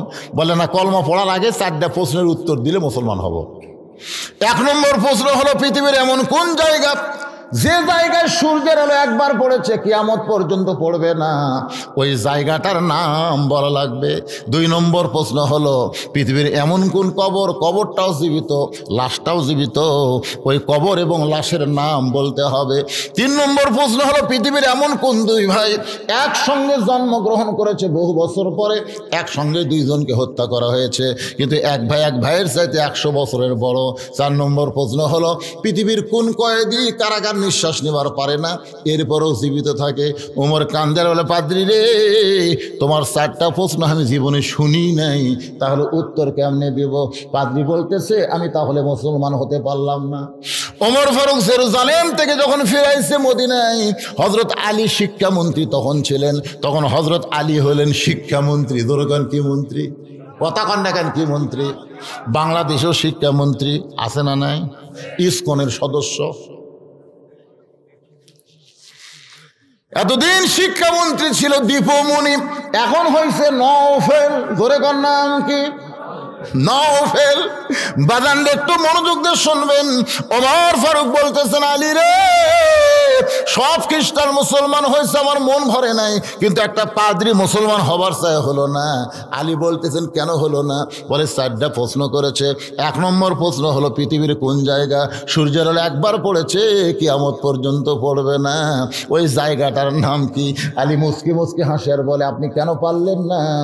আল্লাহ মুসা নবীর জন্যে সাগরকে রাস্তা বানায় দিল, ওই সময় সূর্যের আলো সাগরের তলায় গেল, যখন ফেরাউন নামলো তখন সাগর পূর্বের মতোই হয়ে গেল, ওই জায়গায় কিয়ামত পর্যন্ত আর সূর্যের আলো পড়বে না। ওমর বলে আলী রে, 2 নম্বর প্রশ্ন করলো, কবরটাও জীবিত লাশটাও জীবিত, এটা কি দুনিয়াতে কোনোদিন হতে পারে? আলী বলতেছেন কবর হলো মাছ আর লাশ হলো ইউনূস আলাইহিস সালাম। ওমর চমকে বলে আলী রে, 2 ভাই একই সঙ্গে জন্মেছে, বহু বছর পর একই সঙ্গে হত্যা করেছে, এক ভাই এক ভাইয়ের সাথে 100 বছরের বড়। আলী বলতেছে ওজাইর আর আজিজ আলাইহিস সালাম, ওজাইরকে আল্লাহ তাআলা 100 বছর ঘুম দিছিল, ওই ঘুমটাকে তার মৃত্যুর মধ্যে শামিল করে তার হায়াতের মধ্যে ধরে নাই। আবার 2 ভাইকে যখন কাফেররা হত্যা করলো, তখন দুনিয়ার হিসাবে এক ভাই এক ভাইয়ের সাথে 100 বছরের বড়। ওমর কান্দের বলে আলী রে, পৃথিবীর কোন কারাগার কয়েকদিন নিঃশ্বাস নেবার পারে না, জীবিত থাকে? আলী বলতেছে মায়ের পেটে সন্তান নিঃশ্বাস নেবার পারে না, এরপরও আল্লাহ জীবিত রাখে। ওই যে সাগরকে আল্লাহ 12 লাইন রাস্তা করে দিল, ওই সাগরের মধ্যে মুসা নবী এক নিয়তে 4 রাকাত নামাজ আদায় করেছিল। ওই 4 রাকাত নামাজ আল্লাহর এতই ভালো লাগছে, উম্মতে মুহাম্মাদের জন্য আসরের 4 রাকাত ফরজ হিসেবে দেয়া দিচ্ছে। আসরের 4 রাকাত ফরজ যখন জামাতে আদায় করবেন, মুসা নবীর সমপরিমাণ সওয়াব আল্লাহ দান করে দিবে। মাগরিবের 3 রাকাত ফরজ। যেই নবীর আলোচনা শুরু করেছিলাম, ইয়াকুব নবী, জোরে বলেন নাম কি? ইয়াকুব নবীর একটা সন্তানকে কুয়ার মধ্যে ফেলে দিয়েছিল, তার নাম হলো ইউসুফ। শেষ পর্যন্ত বণিকেরা বিক্রি করলো, জুলাইখার বাড়িতে লালন পালন হলো। আবার জুলাইখার অভিযোগে ইউসুফকে জেলখানার মধ্যে ঢুকানো হলো। আপনারা বলেন তো, অন্যায়ভাবে কাউকে যদি জেলের মধ্যে ঢুকায়, তার দাম বাড়ে না কমে? যার প্রমাণ হলো আমির হামজা। বগুড়ার ইউটিউবাররা কক্সবাজার গেছে রে, বগুড়া থেকে কুটি গেছে, কে রে? আমির হামজা। আমি চিন্তা করল আমার ঘুরে বসে 2-4 দিন জেলত থাকা লাগলো রে। আসলে জেলত গেলে ভালো মানুষ তার দাম বাড়ে। যার ফরমান হলো আমির হামজা, যার ফরমান হলো আল্লামা সাঈদী। মরে যাওয়ার পরে কমপক্ষে 1 লক্ষ জায়গায় তার জানাজা হচ্ছে। জোরে কোন সুবহানাল্লাহ, কথা কন না কেন? ইউসুফ নবীকে জেলের মধ্যে ঢুকানোর কারণে আল্লাহ কি তার দাম কমাইছে না বাড়াইছে? শেষ পর্যন্ত মিশরের প্রেসিডেন্ট বানিয়ে দিচ্ছে। যারা কুয়ার মধ্যে ফেলে দিয়েছিল ওরাই গেছে। ওরা 10 ভাই যায় বলতেছে যাবো না, যাবো না, খাদ্যের বড় দরকার, আমরা খুব ক্ষুধাতে আছি। ইউসুফ নবী বললেন তোকে পরিচয় কিরে? কাহাগের বাঘের নবী একুব নবী। তখন বুঝতে পারলো তো এরাই 10 জন রে কুয়ার মধ্যে ফেলে দিছে। যাই হোক, বহু ঘটনার পরে ইউসুফ নবী যখন বাপের সঙ্গে মিলন হয় ওই সময় শুকরিয়া তান 3 রাকাত নামাজ পড়ে। ওই 3 রাকাত নামাজ আমাদের জন্য আল্লাহ মাগরিবের 3 রাকাত ফরজ করে দিয়েছে। জামাতের সঙ্গে আদায় করলে ইয়াকুব ইউসুফ নবীর সম পরিমাণ সওয়াব আল্লাহ আমাকে দান করে দিবে। এখন বাকি থাকলে এশার নামাজ। জোরে বলেন কোন নামাজ? আমাদের নবী দুনিয়াতে আসার আগে একজন নবীকে আল্লাহ দুনিয়াতে পাঠাইছিল। বলেন তো সেই নবীর নাম কি? ঈসা আলাইহিস সালাম। এখন পর্যন্ত কিন্তু মহরে এবারে এই কথাটা সবাই শূন্যস্থান পূরণ করেন না কেন? কে? হায় হায় রে, মরদ মানুষকেও পারল না রে। নবীর দুধ মতো হালিমার নামে একজন মা আমার 4টা কোরআন শরীফ বাবদ 2000 টাকা দান করেছে আল্লাহ। মা হালিমার সঙ্গে আমি হালিমার কবর জিয়ারত করছি। জান্নাতুল বাকি যেখানে ওসমান গনির কবর, সেখান থেকে মাত্র 150 মিটার ফাঁকে নবীর দুধ মা হালিমাতুস সাদিয়ার কবর। সুবহানাল্লাহ বলে কি ভাগ্য জানেন? আপনার মক্তব্য শিক্ষক 1000 টাকা দান করছে। অনেকেই দান করছে, হয়তো আগে ফাঁকে কিছু দান করছে, পরে কিছু দান করবে, না দিলে মাসে চলবে। তাই আদায় করছেন, আগে গ্রাম থেকে আদায় করছেন, মাশাআল্লাহ। যাই হোক, ও যেটা করতেছে একটু খেয়াল করেন। বর্তমানে এখনো তিনি জীবিত আছে, যার নাম হলো ঈসা নবী। জোরে কোন কি নবী? আর খ্রিস্টানরা কি মনে করে? কুরুশ বিদ্ধ করে মেরে হেল দিছে। আসলে কি ঈসা নবী মরছে? এই জন্য তো শালা ভ্রান্ত। ইসলাম ছাড়া যেগুলো ধর্ম আছে সবগুলো বানোয়ার ধর্ম। এখন পর্যন্ত তর তাজা আল্লাহ চতুর্থ আসমানে রেখে দিয়েছে। জোরে কোন সুবহানাল্লাহ। এর ঘটনা হলো ইহুদিরা ঈসা নবীকে মারার জন্য বাড়ি ঘেরাও করছে। ঈসা আলাইহিস সালাম বলতেছে আল্লাহ যে হারে বাড়ি ঘেরাও করছে আমি তো দরজা খুললেই মারা ফেলবে। আল্লাহ বলতেছে দরজা খোলা লাগবে না, আমি ঘরের ছাদ ফাঁকা করে আপনি নিয়ে আসবেন। আল্লাহ ঈসা নবীকে ছাদ ফাঁকা করে কোথায় লেগেছে? চতুর্থ আসমানে। ইহুদিদের মধ্যে এক বড় বীরের ধৈর্য কুলাচ্ছে না, কে রে এতক্ষণ দরজা পড়া দেবো, ভাঙ। এই দরজা ভাঙ্গা ভিতরে যায়, ভাই ঈসা রে, কে রে ঈসা, তুই কুটি লুকালি রে। আল্লাহ তাআলা ওই বীরের চেহারা ঈসার মতো করে দিছে। আমি দরজা খোলা বের হয়ে বলতেছে ভাই বহু খুঁজলাম ঈসা নাই। তারা বাড়া আসলো, তারা কয় তুই কে? আমি তো তোর কি ভাই রে। মারছে, ওরা মনে করছে ঈসা নই মরছে। আল্লাহর মার দুনের ভার। ধরে কোন কথা ঠিক কিনা? কার মরার কথা কে বলল রে? ঈসা নবী চতুর্থ আসমানে যাওয়ার পর আল্লাহকে ডাকতে বলে মাবুদ, দুনিয়াতে মানুষ যায় মরার জন্য, দুনিয়াতে মানুষ যায় কিসের জন্য? কথাটা সত্যি কথা, এরা কি মিথ্যা কথা? জাত সাকারাতুল মাউত হাক্কুন, যত সত্য কথা আছে তার মধ্যে একটা সত্য কথা হলো আমাদের মৃত্যু হবেই। যত বড়ই মরদ হন মৃত্যু হবে না। হবে কি হবে না? ঈসা নবী বলতেছে আল্লাহ দুনিয়াতে মানুষ যায় মরার জন্যে, কিন্তু আমার যে মৃত্যু হলো না, আমার কি মৃত্যু হবে না? আল্লাহ বলে ঈসা শুধু একজন মাত্র জীবিত থাকবে, বাদ বাকি সবাইকে মরা লাগবে। আপনারা বলেন তো যে একজন জীবিত থাকবে তিনি কে? কুল্লু মান আলাইহা ফানি ওয়া ইয়াবকা ওয়াজহু রাব্বিকা যুল জালালি ওয়াল ইকরাম। এমনকি যে আজরাইল আমাকে জান কবজ করে, আপনারা বলেন তো সে আজরাইল কি মরবে? আল্লাহকে আজরাইল দেখ তার কেউ আছে? আজরাইলকে আল্লাহ তন্ন করে খুঁজে দেখছি কেউ নেই। আল্লাহ কয় ভালো করে খোঁজক রে। আল্লাহ আপনি কি কন? যার হাতের তালুর উপর গোটা পৃথিবী, তাকে আপনি খুঁজবার কন, আর নাই আল্লাহ কেউ নাই। আল্লাহ কয় তুই কে? হাজরাইল করছে আমার কথা আমি ভুলেই গেছি। আল্লাহ কয় এখন জান কবজ কর। আল্লাহ কয় আমার দ্বারা আপনি করেন না, এই দায়িত্ব আমার লয়, এটা তোর। সেই দিন আজরাইল যে একটা চিৎকার মারবি, আল্লাহ রে নিজের জান নিজের কবজ করা লাগবে, এইটা যদি আগে জানতাম তাহলে এই জান কবজ করার দায়িত্ব আমি নিতাম না। আল্লাহ বলে ঈসা আপনারও মৃত্যু হবে। ঈসা বলতেছে আল্লাহ চতুর্থ আসমানে। আল্লাহ বলে চতুর্থ আসমানে নয়, আবার আপনাকে দুনিয়াতে প্রেরণ করা হবে। ঈসা বলে আল্লাহ কবে নবী করে আবার প্রেরণ করবেন?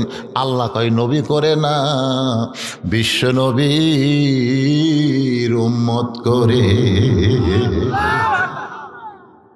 সঙ্গে সঙ্গে ঈসা নবী এক নিয়তে 4 রাকাত নামাজ আদায় করে। আল্লাহ বলে ঈসা রে বিশ্ব নবীর উম্মত হওয়ার কথা শুনে নামাজ পড়লাম। ঈসা বলতেছে আল্লাহ শুকরিয়া আদায় করলাম। আল্লাহর সক্রিয় সবচাইতে বড় শুকরিয়া হলো আল্লাহকে সেজদা দেওয়া।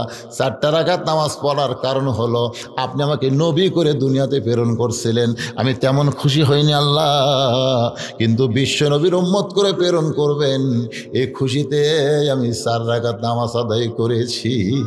আমার সঙ্গে সকলে একটু বলবেন নবী না হয়ে দুনিয়ার, না হয়ে ফেরেশতা আল্লাহর হয়েছি উম্মত আপনার, তার তরে শুকুর। কি করলেন? আপনারা বলেন তো খুশি না বেজার? তো খুশি হলে হাজার কনকাবারে। বর্তমান জামানায় হাজারের খাওয়া আছে। যখন এই গান লেখছে, এই গজল লেখছে, তখন 1000 টাকার উপর টাকাই আসলো না। আজ থেকে 200 বছর আগে এই গজল কষে পাওয়া গেছে, সেই সময় 1000 টাকা কষে। তখনকার লোকেরা কোটির হিসাব জানে। আমার দাদি জীবনেও 100 টাকা কয়নি জানেন? 1 কোটি।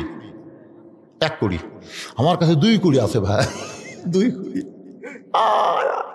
2 কোটি তার মোশান কি? 2 কোটি মানে 40। আমি যখন খুব ছোট আমি দেখছি একদিন গরু জব করে, সকালে জব করছে, এসা হয়ে যায়, বেচা হয় না। তো গরুওয়ালা বলতেছে 10 খুবই 10 টাকা দিলিয়ে যাও। আমি 10 টাকা। তখন গরুই আসলে 13-14 টাকা করে, জানেন? এক গরুর দাম 13-14 টাকা। আপনি সেই সময়ের হাজার, এখন হাজার কন। আপনাদের মাথা ঠিক আছে? কোটি কোটি বার তার তরে শুকুর, কোটি বার ইয়া নবী সালাম আলাইকা, ইয়া রাসূল সালাম আলাইকা, ইয়া হাবিব সালাম আলাইকা, সালাওয়াতুল্লাহ আলাইকা। আল্লাহ বলে নবী গো,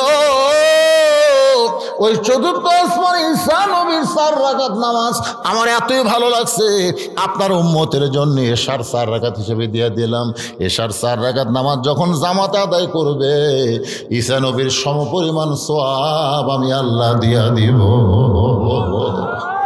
এখন আপনারা বলেন এই নামাজের ওয়াজ শোনার পরে কোন নামাজ বাদ দিবেন? এই যুবকেরা কথা কও, কোনটা বাদ দিবা? তাহলে ফাসাল্লিলি রব্বিকা, 1 নম্বর নামাজ, 2 নম্বর কুরবানি। এই 2টা আমল যদি করে যাবার পারেন ভাই, হাসরের ময়দানে তামা হোক কি রোদ হোক কি ফেটে যায়, আমাকের কোনো টেনশন নাই। নবীর হাউজে কাউসারের পানি পান করবো, সূর্যের তলে দেয় খাড়া হবো, ধরে খানো দিয়ে কি করবো? হ্যাঁ, সূর্য কবি তুই চলবো না?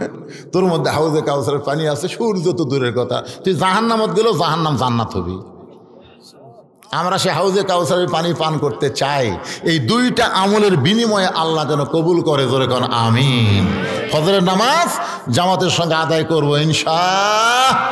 আস্তাগফিরুল্লাহ রাব্বি মিন কুল্লি জামবি ওয়া আতুবু ইলাইহি, লা হাওলা ওয়ালা কুওয়াতা ইল্লা বিল্লাহিল আলিয়্যিল আযীম। আল্লাহুম্মা সাল্লি আলা সাইয়্যিদিনা শাফিঈনা নাবিয়িনা মাওলানা মুহাম্মদ ওয়া আলিহি ওয়া সাহবিহি ওয়া বারাক ওয়া সাল্লিম। আল্লাহুম্মা আমিন। আল্লাহুম্মা আনতাস সালাম ওয়া মিনকাস সালাম তাবারাকতা ইয়া যাল জালালি ওয়াল ইকরাম। মাবুদ, কঠিন শীতের ভিতরে আরামের তোষক কম্বল ল্যাপকে বাদ দিয়া, আরামের ঘুমকে বাদ দিয়া তোমার পাগল বান্দারা আমার সামনে বসে বসে আলোচনা শুনেছে। আল্লাহ, তোমার বান্দিরা পর্দার অন্তরে বসে বসে আলোচনা শুনেছে। মেহেরবানি করে আজকের মাহফিল আমাদের সকলের হেদায়েতের জন্যে, নাজাতের জন্যে, জান্নাতের জন্যে কবুল করো। এই মাহফিলের শুরু থেকে শেষ পর্যন্ত যত আলোচনা হয়েছে আল্লাহ, এর মধ্যে যদি ত্রুটি হয়, ভুল হয়, মাফ করে দিও। এর জাহাদিয়া মঞ্জুর করো। সোনার মদিনায় নবী পাকের রওজা মোবারকে আল্লাহ কবুল করে নাও। তামাম আম্বিয়াই কেরাম, আসহাবে কেরাম, তাবিনী কেরাম, তাবিনী কেরাম, তামাম পৃথিবীর মাটির নিচে যত মুমিন মুমিনা শুয়ে আছে আল্লাহ, সকলের ওয়াফরে হাদিয়া কবুল করো। আল্লাহ তাআলা, আমরা যারা হাত তুলেছি, আমাদের জনম দুখনি মা অন্ধকার কবরে চলে গেছে। আল্লাহ মেহেরবানি করে মায়ের কবর জান্নাতের টুকরা বানায় দাও। বাবার বাড়ি ঘর সবই আছে, আমরা যারা বাপ মাহারা হয়ে গেছি আল্লাহ মেহেরবানি করে রব্বির হামহুমা কামা রব্বায়ানি সগীরা। সবাই বলেন রব্বির হামহুমা কামা রব্বায়ানি সগীরা। বাপ মার কবরকে জান্নাতের টুকরা বানায় দাও। আমাদের দাদা দাদি, নানা নানি, শ্বশুর শাশুড়ি, আমাদের আপন জন যাদের কবরবাসী হয়েছে আল্লাহ, কবরবাসীদের মাফ করে দাও। আল্লাহ, এই মক্তবকে কিয়ামত পর্যন্ত কবুল করো। আল্লাহ, যারা নগদে বাকিতে দান করেছে আল্লাহ, সকলের দানগুলোকে জান্নাতের বিনিময় হিসেবে কবুল করে নাও। পর্দার অন্তরালের মা বোনদের আবেদা সালিয়া পদ্মাংশী কবুল করে মা ফাতেমার চরিত্র দান করে দাও। আমার মতো যারা অসুস্থ হাত তুলেছে আল্লাহ, সুস্থতার নিয়ামত দান করো। গোটা বাংলাদেশের উপরে রহমত বরকতের দরজা খুলে দাও। ও মাবুদ, আজকের মাহফিলের সম্মানিত সভাপতি, সহ সভাপতি, সম্মানিত প্রধান অতিথি, প্রধান মেহমান সহ বিশেষ অতিথিদের আল্লাহ তুমি কবুল করো। ফিলিস্তিনের মুসলমান তুমি হেফাজত করো। পৃথিবীর মানচিত্র থেকে ইহুদিদেরকে আল্লাহ তুমি ধ্বংস করে দাও। আল্লাহ, তোমার কাবাঘর ধ্বংস করতে এসেছিল, তুমি আবাবিল পাখি দিয়ে আব্রাহা বাদশাকে ধ্বংস করেছ। তোমার বাইতুল মুকাদ্দাস যারা ধ্বংস করতে চায়, তোমার কুদরতি শক্তি দিয়ে তাদের তুমি ধ্বংস করে দাও। আয় আল্লাহ তাআলা, আমি গুনাহগার বলে দোয়া ফিরাই দিও না। এতগুলো মানুষের মধ্যে যার দুই কারাত পছন্দ করো, সে দুই হাতের ওসিলায় গোটা মাহফিলকে আল্লাহ তুমি কবুল করে নাও। আল্লাহ, মিডিয়ার ভাইদের তুমি কবুল করে নাও। আল্লাহ, তোমার কোরআনের জন্য, ইসলামের জন্যে, আল্লাহ ইসলাম জাগরণের জন্যে, কোরআন বিজয়ের জন্যে এই মিডিয়াগুলোকে তুমি কবুল করে নাও। এদের কামাইয়ের মধ্যে তুমি বরকত দিয়া দাও আল্লাহ। আল্লাহ, এরা গান বাজনা করেন আল্লাহ। আল্লাহ, তোমার কোরআনের ফাঁকিদের কোরআনের তাফসিরগুলো এরা মানুষের কাছে সরবরাহ করে। এটাই এদের হেদাতের একটা উসিলা হিসেবে কবুল করে নাও। এদের নাজাতের উসিলা হিসেবে কবুল করে নাও। এদের বরকতের জন্য রেজেকের ব্যবস্থা হিসেবে কবুল করে নাও আল্লাহ। যে মিডিয়াগুলো এখনো চালু হয়নি আল্লাহ, তুমি তোমার কুদরত দিয়ে সেগুলো চালু করে দাও আল্লাহ। সুবহান রাব্বিকা রাব্বিল ইজ্জাতি আম্মা ইয়াসিফুন ওয়া সালামুন আলাল মুরসালিন ওয়ালহামদুলিল্লাহি রাব্বিল আলামিন। ওয়াজাল আখিরাতি কালিমাতুনা ইনদাল মাউতি লা ইলাহা ইল্লাল্লাহু মুহাম্মাদুর রাসূলুল্লাহ সাল্লাল্লাহু আলাইহি সাল্লাম। আসসালামু আলাইকুম ওয়া রাহমাতুল্লাহি ওয়া বারাকাতুহু।